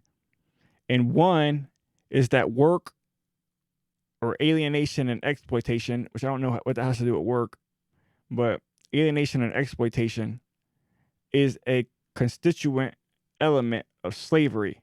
Okay. So that's the first thing he's going to apparently debunk. So slavery, writes Orlando Patterson, is the permanent, violent domination of natally alienated and generally dishonored persons. Okay.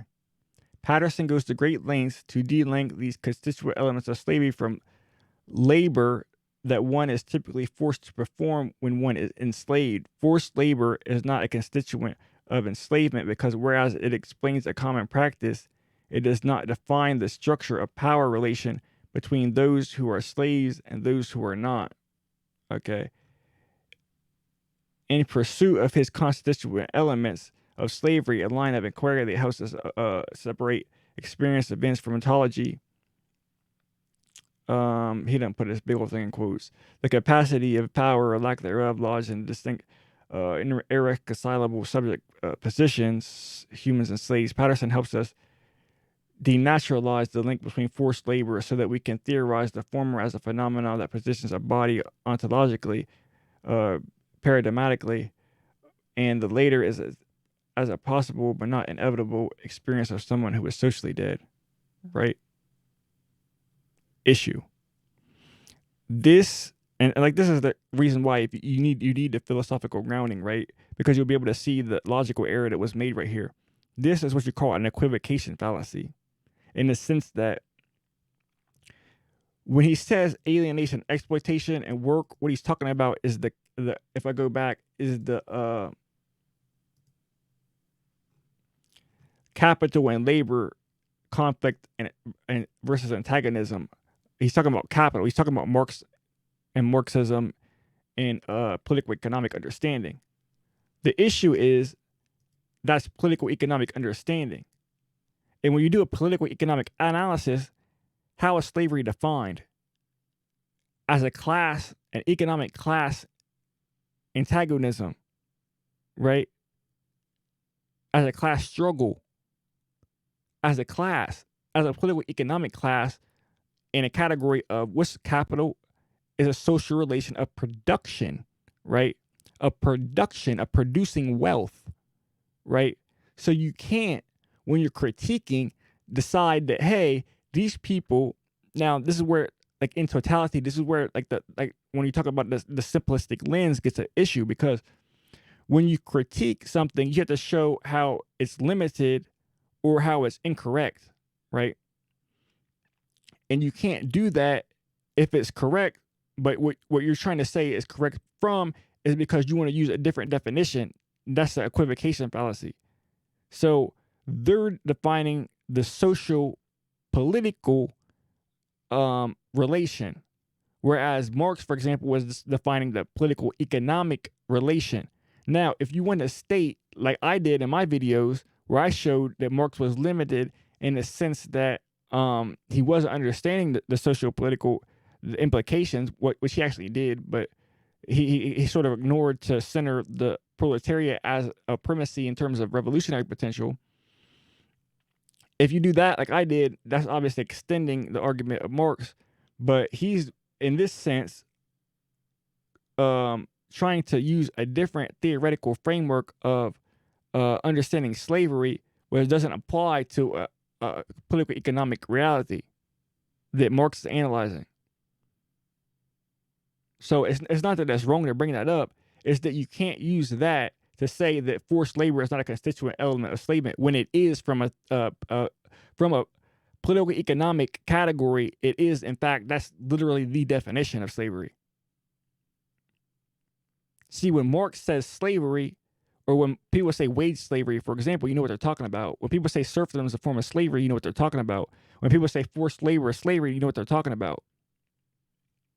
Because that's what slavery means. It means forced labor in a political economic sense. Now, are there social political elements, particularly that existed among Africans who were enslaved during either Arabic or European, but specifically European and specific in the United States? Yes.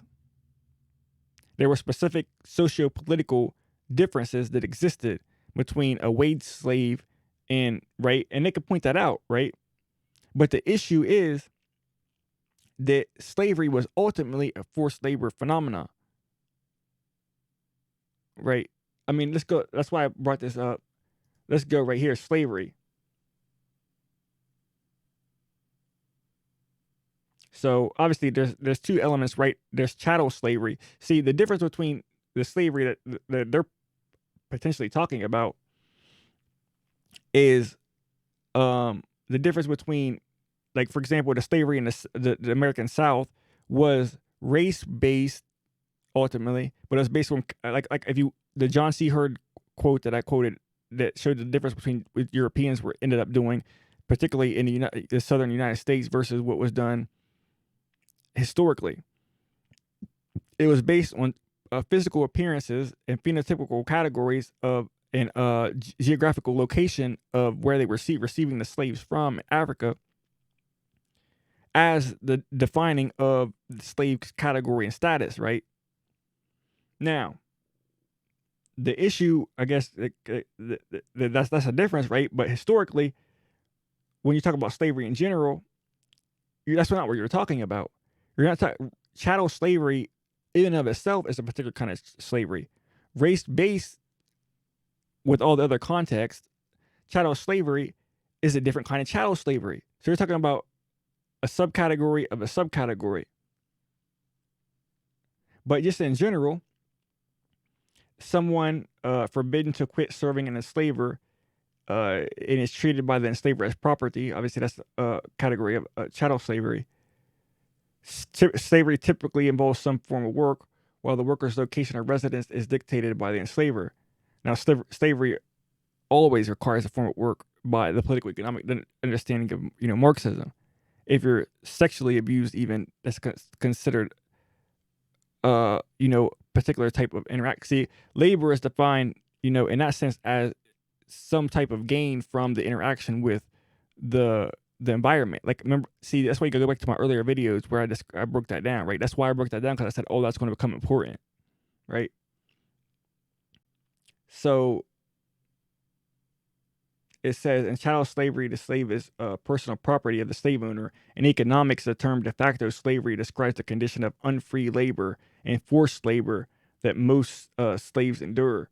I mean, pretty much in general, yeah, that most slaves, like, that was the purpose, right? So even saying, in the sense that abstractly, in the sense, could there be a slave that doesn't force to work? Not, I would say not even potentially, because it doesn't have a connect to reality whatsoever. I mean, because like I said, the interaction was, it would be just like a condition, probably without like a anything to point to, right? It'd be like a unicorn, basically. It would be like when I said ideas, it would be like an unclear and undistinct idea, right? Because what that would mean potentially would be not a slave, but an outlaw, right? A person who's seen outside of the law, so they lose all political, right? So if you're defining it from that sense of social death, then how are you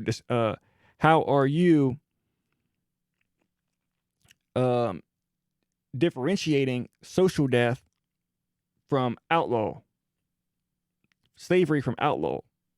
Because an outlaw also loses all kind of grounds, right? And a person could be technically outlawed without actually committing a crime. It could just be believed that they committed a crime, right? It could just be made up, right? It could be based on, something arbitrary. It doesn't necessarily have to be because they're outlawed because they broke a crime, right? So it doesn't have to fit that category of them acting first in a particular way and not receiving a gratuitous, as they would say, violence. You could be outlawed without that, right?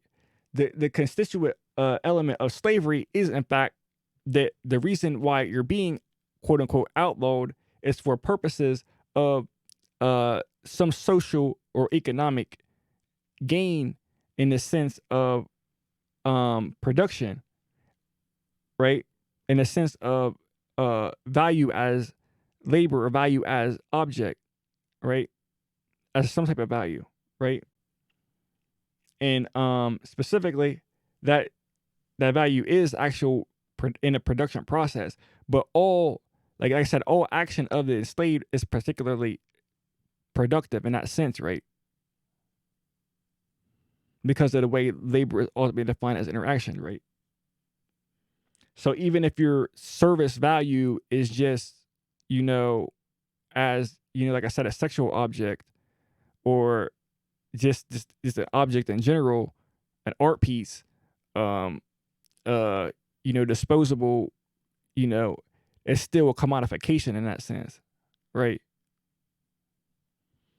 It still has the economic, which they sort of admit, but like I said, they're contradiction because the constituent element then is because they're in their admission, right?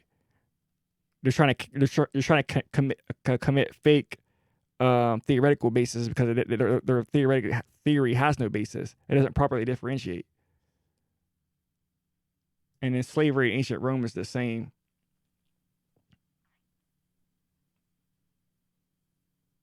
See, it says besides manual labor, right? Slaves perform many domestic services, which is also what? Labor, in a sense, right? It's not productive labor, but it's still labor in a sense. Reproductive labor is still labor in a sense, right? And might be employed in highly skilled jobs, which is still labor in a sense, right? It's not productive. If you're a doctor or an engineer or a lawyer, well, engineers probably a little bit more productive. But if you're like a scientist who doesn't actually make anything, but you just think ideas, you're a philosopher or something like that, or you're a like I said, like a doctor or someone who performs professional services, a lawyer, you might not produce anything. You might consume things, but you might not produce anything. And that's pretty much the point. So back to the source. Okay, so Patterson goes to great lengths to link forced labor is not a constituent element because it explains a common practice that not define the structure of power relation between those who are the slave and who are not, which that kind of doesn't matter. It doesn't define a power relation, like I said, because that's splitting up the socioeconomic from the sociopolitical, right? Both of those elements are part of it in certain instances, right? But even from that standpoint, like I said, when Marx is defining slave in terms of political economic, that is the political economic purpose, right? The political economic purpose is the power relation. In pursuit of the constituent elements of slavery, a line of inquiry that helps to separate advance. Okay, I read that part. Forced labor cannot theorize a form of phenomena that possesses a body ontologically. Okay, I read that part. Okay, the other misunderstanding I'm attempting to correct is the notion that profit motive is the consideration of the slaveocracy that trumps all others.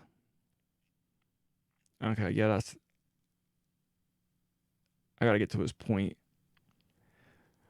All these people show that in fact slavery is and connotes the ontological status for blackness, and that constituent elements of slavery are not exploitation and alienation, but accumulation and fungibility. The condition of being owned and traded. Patterson reminds us that though professional athletes and brides in traditional cultures can be said to be bought and sold. Okay, this is just another one of them fundamentally not understanding logic and political economy. Because it tries to compare like professional athletes. Well, they're not slaves because they're not generally dishonored. In what sense? They are not stigmatized prior to any transgression, act, or behavior. Yes, you are.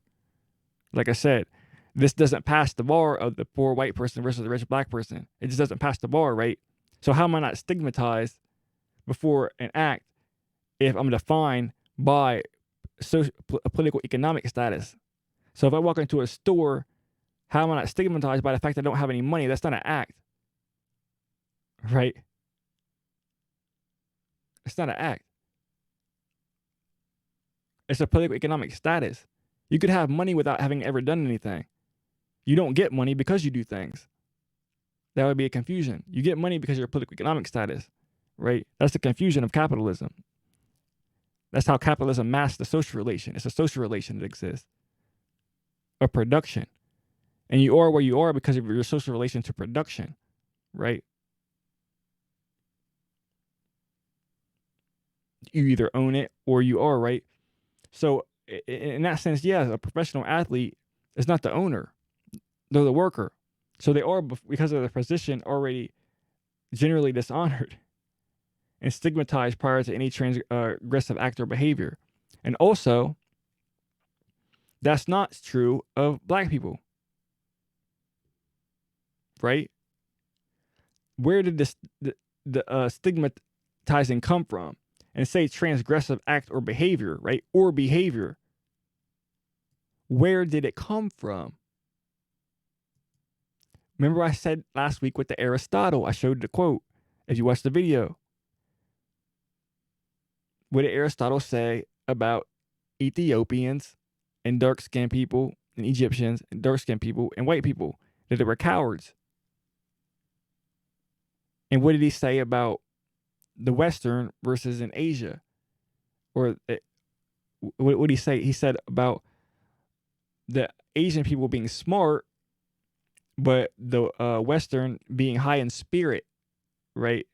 So they had a rough time being ruled because they're violent and they're high in spirit, but they're just low in intelligence, right? Now, see, like this doesn't have to be true, but this was thought, right? This is a thought framework, and what happened, what was understood, was that Africans were just enslavable because of the behavior of being enslaved. That was the behavior, the transgression. The transgressive act was being enslaved.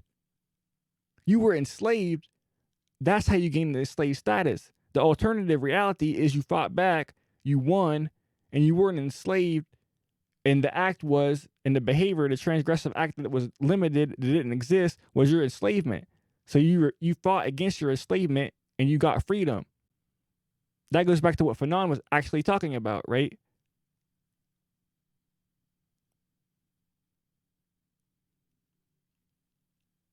That's what Fanon was actually talking about. That's Fanon's humanism versus theirs, right? So they're talking about Afro-Pessimism, and they're talking about, and prior to a transgressive act, that's the transgressive act. The transgressive act is allowing yourself to be enslaved, right? It goes back to even Kanye was smart enough to know slavery is a choice, because plenty of people fought against slavery, and in a sense won. It elevated them, at least, progressed what was going on in society, right?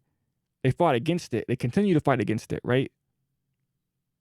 To this day, throughout the 20th century, after slavery, they fought against neo-slavery. They fought against the re-enslavement. They fought against Jim Crow. They fought against segregation. They fought against integration. They fought against separatism. They fought against all these other forms of controlled opposition and lack of political and economic rights, right? That's what it was about. And they even mentioned this, right? The reason it goes back to the times, right? And what did I say about the Islamic rule? They were the ones who it said brought back to Aristotle, right? So where do you think that they got maybe even the notion that of African slave trade maybe from?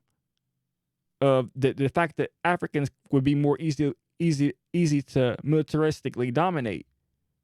Where do you think that idea came from? It probably came from them reading Aristotle.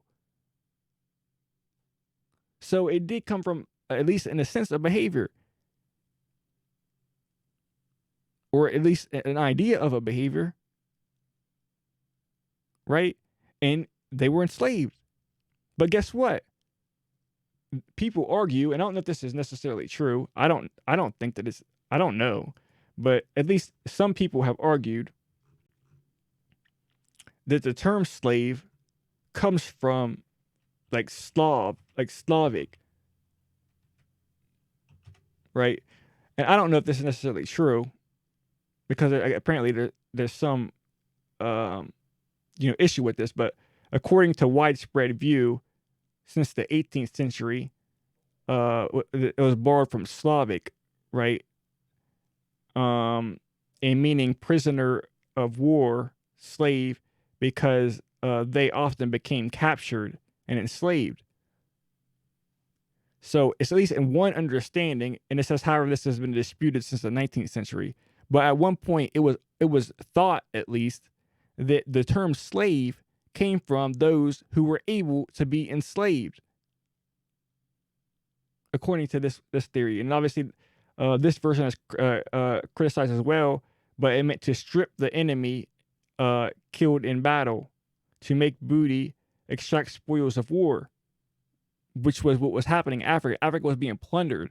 That's where the term slave, apparently, according to these different theories, those are some of the some of the dispute. And it says there's dispute among historians about whether such terms such as unfree labor, right, should be substituted rather than slave for describing victims of slavery. So even this, there's some people who argue that labor is the constituent element, right?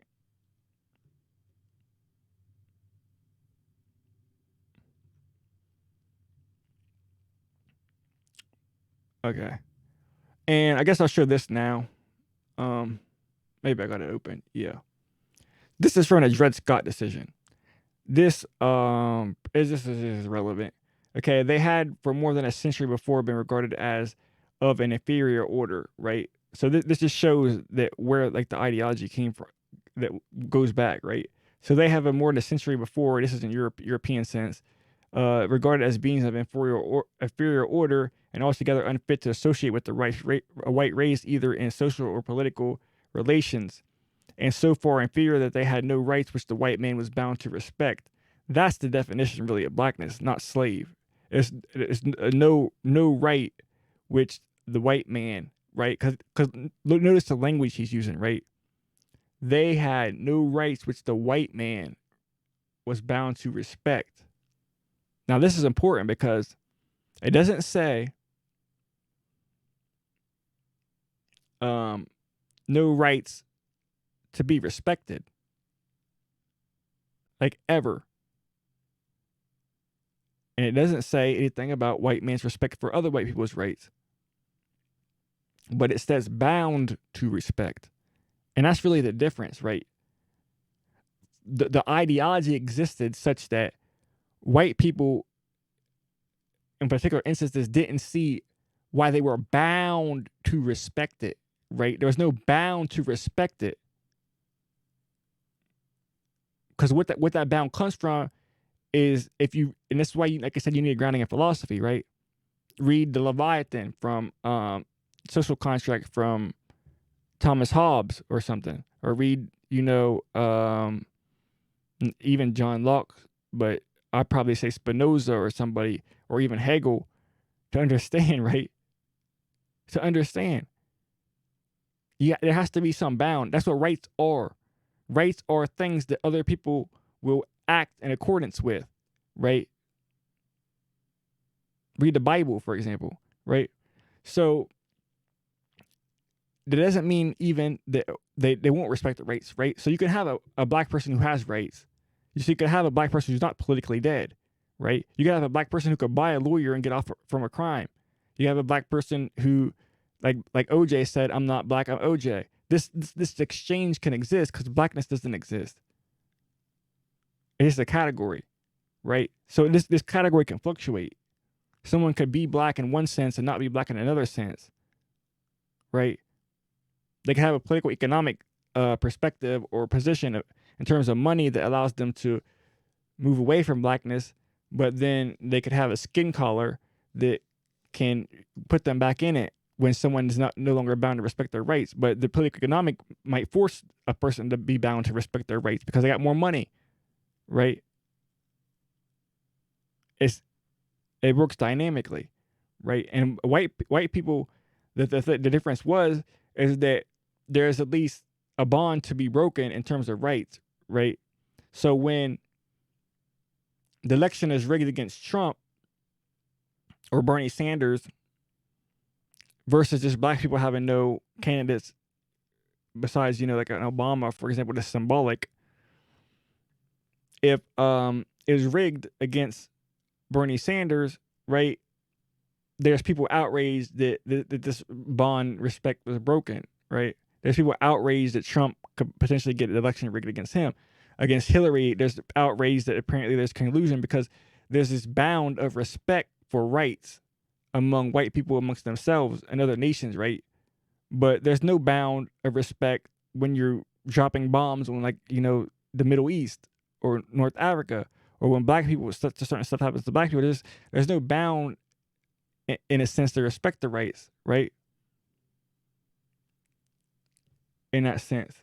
Doesn't mean the rights won't be violated, but the historical precedent in common law or otherwise, that there was a bound there. Okay. He was bought and sold and treated as ordinary article of merchandise and traffic whenever a profit could be easily made by it. This opinion was at the time fixed as universal in the civilized portion of the white race. It was regarded as an axiom in morals as well as in politics, which no other thought of disputing, which no one thought of disputing. Okay, that's generally just not true. But of supposed to be open to dispute. Okay, or supposed to be open to dispute. Obviously, that's the same thing, not true. Okay, and men in every grade and position of society daily and habitually acted upon it in their private pursuits. That probably is true, because okay, Thomas Jefferson might have thought slavery was morally wrong. He still owned slaves, right? That's the end of the day point.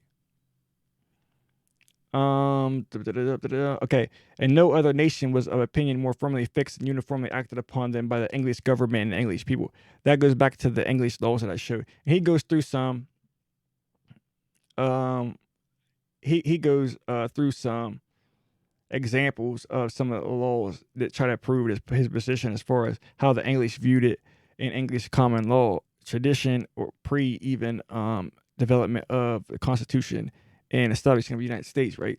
So that's the point there, right? So, okay, they are not natally alienated, meaning their claims to ascending and descending generations are not denied to them. Well, in a sense, that could be said to be not true. If you have a white person that doesn't know their history, they just don't know their history either, right? If you got a white person that's defined as white instead of defined as European, and they don't have their ancestral understanding, but they're just mixed European, and then their understanding is alienated in the same sense, right? It's alienated connected to the American history versus being connected to a particular German history, a particular English history, a particular, right? In the same way that Black history, Black mixed different African tribes or Native Americans and Europeans mixed together into a Black person has the same, right? Right, the same result in a sense. Now you could look up African history the same way they could look up European history, right? And whiteness came into existence the same, right? This is just a confusion of the point of when Fanon said there's no ontological resistance. The white people have like a history. See, if you don't understand the Hegelian like kind of background to that type of like framework, then you don't understand what is really going on. It's not that they don't have like an actual history in Africa. It's just the root part. But technically, they have a root impetus for America too. It's just they have like the force of imposing that, right? And your force is a force of resisting, right? Okay, they have some choice in relationship. Okay, he's arguing that like I said, they have some choice in a relationship, meaning they are not objects of naked violence. Like I said, that's already by the political economic relation. The relation status of the athlete and traditional bride is already recognized and incorporated into reality writ large. Unlike the slave, the professional athlete and traditional bride are subject to accumulation and fungibility as one experience among many experiences, not as their ontological foundation, which just contradicts itself in terms of Black people also having those other relations, right? You just have to sort of deny that they exist.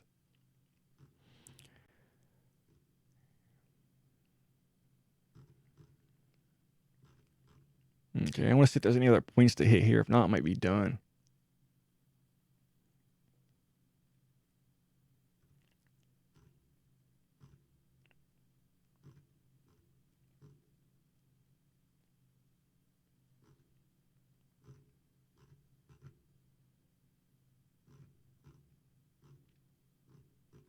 Okay. Okay, I'm done with this, I guess. I'm not going to keep going over this. I'll go back over.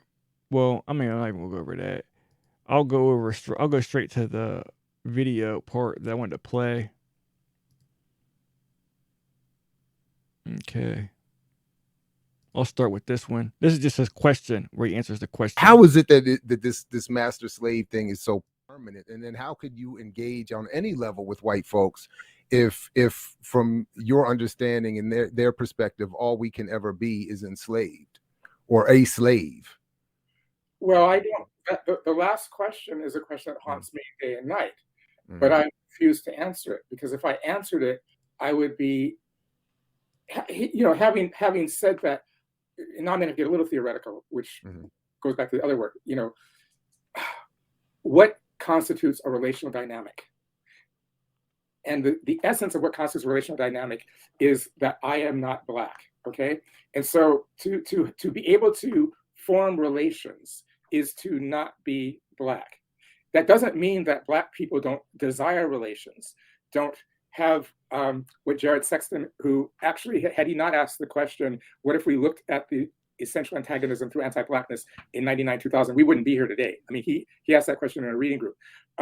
It doesn't mean that in the other parts of the Black psyche, there's not a desire to be a relational being. There's not a desire to have violence and aggression fomented against us for contingencies, for reasons. One desires all of that. What we're saying is that if that were possible for Black people, then it would not be possible for anybody else. To know who I am in the world as a human being, I have to know that I am not Black. That is a basic extension of a analytic that undergirds psychoanalysis, which is called semiotics. I won't get all into it, but it suggests that words and concepts do not have organic relationships to the thing. If I say to my students, what is this? And they say, this is a book. And I say, okay, now book me for a crime. And they throw it at me, then they would not be able to cross the bar of metaphor. In other words, words are constantly sliding, and the only way they get meaning, the only way one gets meaning in one's life is in contradistinction to someone else. The key part here is that the N word and the Black body has no transformative capacity. Now, this is a controversial point, and we're not going to have a way of backing it up in the short time that we have, but the transformational capacity of Blackness comes through Blackness's capacity to move towards the end of the world, to a new dynamic which cannot be imagined. This is what makes, and I will stand by this, not just because I've written analytic articles about it, but because just like my Palestinian friend, everyone understands that Blackness is a threat without an idea. Fanon wrote this. He says to Sartre, the Jew is a threat conceptually. One has to wait to see if they act like a Jew, if they perform Jewishness. The Black is a threat corporally, the body, not the ideas. This is why I try to get across in the Nation piece. And Ehrlichman said it to Nixon, right? We are not against Black people's ideas. Black people don't have any ideas. I don't mean we don't have ideas. What I mean is we don't have any auditors. And that's what makes Black people crazy, thinking that somebody's listening, somebody can hear, somebody will judge me for my actions. My Palestinian friend, the unconscious doesn't allow that to happen. And I'm sorry if that hurts people. It hurts me too. But we have spent 20 years carefully analyzing that dynamic. And nobody has come up with an analytic rebuttal to that. They've all come up with, this hurts solidarity. This makes me feel bad. This is a way of being race first. Okay, I'm sorry. I'm just not able, I won't deal with people's emotional problems. I got my own. Okay. I guess that's the last thing to discuss. Here is the chart of the antagonisms, right? Now, in terms of the transformative capacity, like I mentioned earlier, technically that's the same with any of the other ones in a sense that Fanon obviously was talking about the colonial relationship. If you just happen to give back all the land, like say the entire Americas, the system falls, right? And this is the sense too that he's missing, because Africans in Africa represent a colonized sense, right? Not in certain other countries even too, right? Represent a sense of colonialism more than they represent a sense of slavery. And coming from there to America, they represent more as a colonizer than they do, right? So what if you're a settler colonist who's Black in America, for example, in a sense, right? So if you're, Barack Obama is basically a white settler. He's a white settler. But through his analysis, Barack Obama is a black person who can't be presidential because of his blackness. But he's a white settler.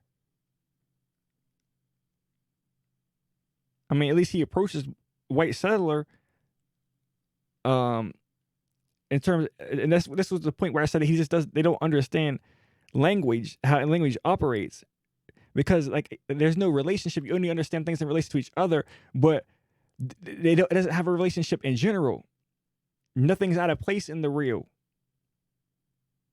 Like if you go to a library, everything is structured towards Dewey Decimal or Library of Congress system, right? So if you put a book here and it goes, here, because it's not according to the system, that's according to the system, right? Everything has to be defined according to a system, but in reality, you could recreate that system, and in reality, in the real, there's no relation. It's just made up. So when you get these things that function, they function as signifying chains, and signifiers could fall out of place and in place and in accordance with each other differently, depending on symbolic chains and ideological frameworks that are developed through the human psyche, through human ideology, right? So in one sense, like I said, Obama could be the settler. In another sense, he could be perceived as black in a sense, right? And as a threat. But one says he's not a threat. Why do you think he was president? You think he was president because he was a threat? Or you think he's a president because he was a settler colonist and not a slave? Not a descendant of slave, as ADOS would argue. Right? So, I mean, Obama's less of a threat in that sense than if a Native American got elected president and decided to put it into the U.S. and white people had to go back to Europe or something, right? I mean, that's not like he's not getting, like I said, how the social relations even function. And again, it's more made up stuff. In this sense, you have this chart. I'm pretty sure you can see it. But anyway, he has natives, post-colonialists, and this is what I said we'll get back to, white settlers, the working class, capitalist class, and then time event, the working day. Well, the issue with this is that's not how it's divided up. Capital is in the symbolic chain is like the master signifier for capital. Within the symbolic chain is not just labor, but capital itself. Labor itself is capital. Then there's commodities. Then there's money. Money itself is a commodity. A commodity itself is money. Commodity money. Value. All this is value. Everything is value. Right? Capital is just like the master signifier within this. So the time and event, a working day being, a conflict, that's not the proper articulation of it, right? The proper articulation of it is that there's that there's capital, right? That operates as a social relation. As Marx said, that there becomes a class system where there are people who produce and people who, but it works way more dynamic than that, right? And that becomes the issue. The issue with the antagonism is that there can be a struggle over the working day. That's the issue. But there could also be a struggle over the system as such, in which case you have to bring the system as such as an end. And in between capital and the working class, you remove this, just like you remove it for black, and it becomes just the sense of alienation. If you did resolve this sense of this alienation, then it would be the end of the world. For the capitalist for a capitalist to understand themselves, they also have to understand themselves in relation to the working class. But that's not even how alienation works. The alienation works from a capitalist and working class being understood as separate as such, and having an ideological operation, an operation that manifests itself such that particular people or a particular class status have a particular power within society that functions off of the people accepting those particular ideas and acting as such, right? If I walked into the store tomorrow and nobody believed in money and I could just go in there and get whatever food I want, that works differently, right? But that's not how people think. If you go into a store right now and I take stuff off the shelf and I try to walk out just with a bag of groceries like I'm about to go home, like I'm able to eat, someone's going to attack my class status right away, because that's how the ideology functions in a society, right? Watch the movie Titanic or something like that, right? Because they like the literary criticisms and the movies and all that other stuff. Watch Titanic, for example. You want a class criticism, watch Titanic. Watch what happens when they think that the poor, white guy is interested in this other. Watch how they react. They chasing him around with a gun shooting at him at the end. Right? They have him chained down into the thing, and the thing's filling up with water, and he's chained down in there. Right? The people on the ship, right? They're not even worried about getting the poor people off the ship. But they say only women and children in the boats, and you got dudes jumping in the boats, right? Because they have money and don't think that any of the rules apply to them, because the rules and ideological structures are in place just to protect them, right? And then you have the people like who just are totally for it, right? And they're playing music until the end, right? Right? Because it's all ideological function. They didn't even think, like, the idea didn't even occur that they'd be saved in this, because they're just there to play the music. The idea wouldn't even occur to a worker in a store, even though they're the same class as because of the ideological functioning and of the society, that someone could come into the store and steal, and that be a class relation instead of being perceived as theft, right? And then you got to call the police, or you got security, and they get tackled, and all this other stuff ensues, as you see in all these videos of people protecting capital, right? It's because it's ideological. It's just ingrained in how the system works and functions. And you have to change that entire ideological framework. And if you did change that entire ideological framework, there would be no understanding of it in that sense. It would be the end of the world, in the sense that the imagining of it can't be understood within this current framework, right? And the issue with, I would say, particular of this, is that yes, you can resolve this because it's not antithetical, right?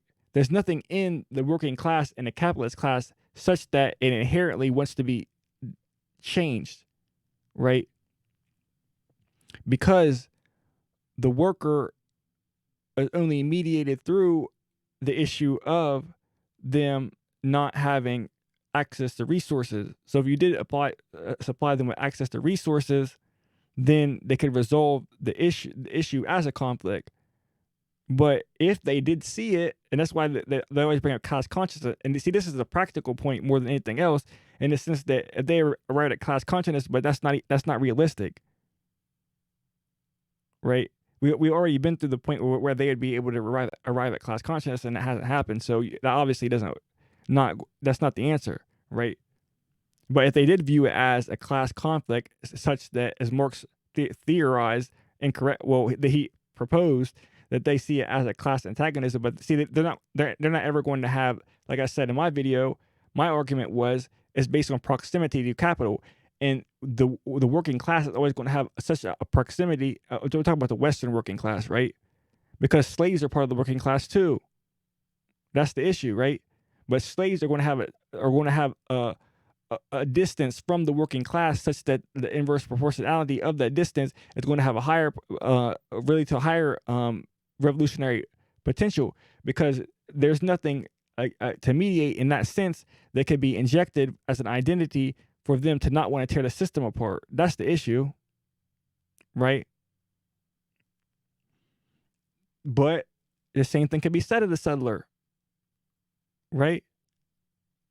If you're subject to genocide and war, it's genocide and war. That's the only thing. That's it. You either kill or be killed. You can't. Land's not there. Genocide is there. There's no reconciling. There's no. That's not a mediator.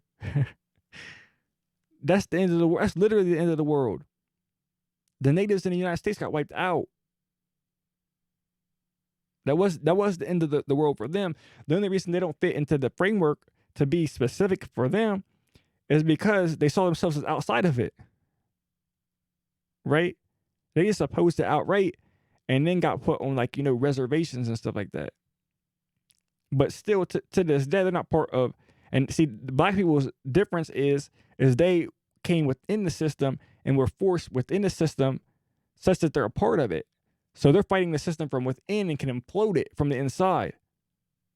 And this is something that they understood from the beginning too. If you go back, like I already mentioned, this is something that was understood from the beginning of the United States. So when I go back to the thing where they were talking about, you know, using white workers versus, and they understood already. They were trying to use white workers. It wasn't like they were trying to use white workers. They were trying as fast.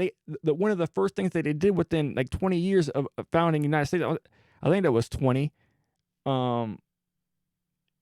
It almost had to be. I think it was from the 80s, 90 to like 1808 or 7 or 8 or something like that, where they canceled the slave trade because they didn't want bringing in more Africans. They brought the least amount of Africans to the United States almost than anywhere throughout the diaspora. Like Brazil and the Caribbeans, where the majority of the slaves went. Why do you think that was? It's because they understood this. And then you see how much more, if you look at the charts that I showed before, of how much the immigration rose after the Civil War. After the Civil War, as soon as they ended quote unquote ended slavery, they did bring in the white workers as quote unquote slaves, wage slaves. They understood this. They understood the revolutionary potential dynamic, and they were trying to use white quote unquote slaves instead of black quote unquote slaves, right? Because the sense in which black people were enslaved was different than the sense that the white people were enslaved in and of itself. It wasn't that one was a slave and one wasn't. It's the quality of the slavery. When you say slavery now, the slavery the black people went through became the defining term of slavery. That's why they even have that confusion. You have the ideological confusion of what slavery even is because of the way that the term was used. Orlando Patterson doesn't even agree with yours because he had a completely different framework of how he was viewing it. Right? So that's the issue, right? These charts have to be compared to the charts that I put up in understanding how capitalism functions and how understanding the role of black people within capitalism, right? Because it's not that Marx was just totally wrong. That's the point. Marx was not wrong. He was just wrong about the certain conclusions that he reached about centering the proletariat, because there is this mediator there in a sense. And it's not just a working day. It's in terms of higher wages and proximity to capital. And that doesn't exist for the entire working class, like I said, because black people were part of the working class. Slavery was producing commodities. And you have to understand the way Marx even broke it down.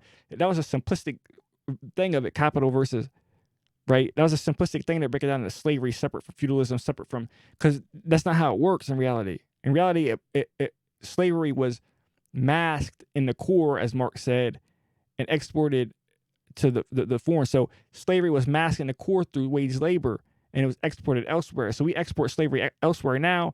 In the United States, it was the North was trying to use different types of labor formations, and then eventually the South had to try to use different types of labor formations too eventually. But that's why the South always economically lacked in comparison, because the North, and that's why they fought a civil war, because the North was trying to do it through white labor because they understood that dynamic and wanted to use white labor. It was only the South that had to idolize it where they didn't, and wanted to use black people as the primary, the slavery in that sense as the labor force.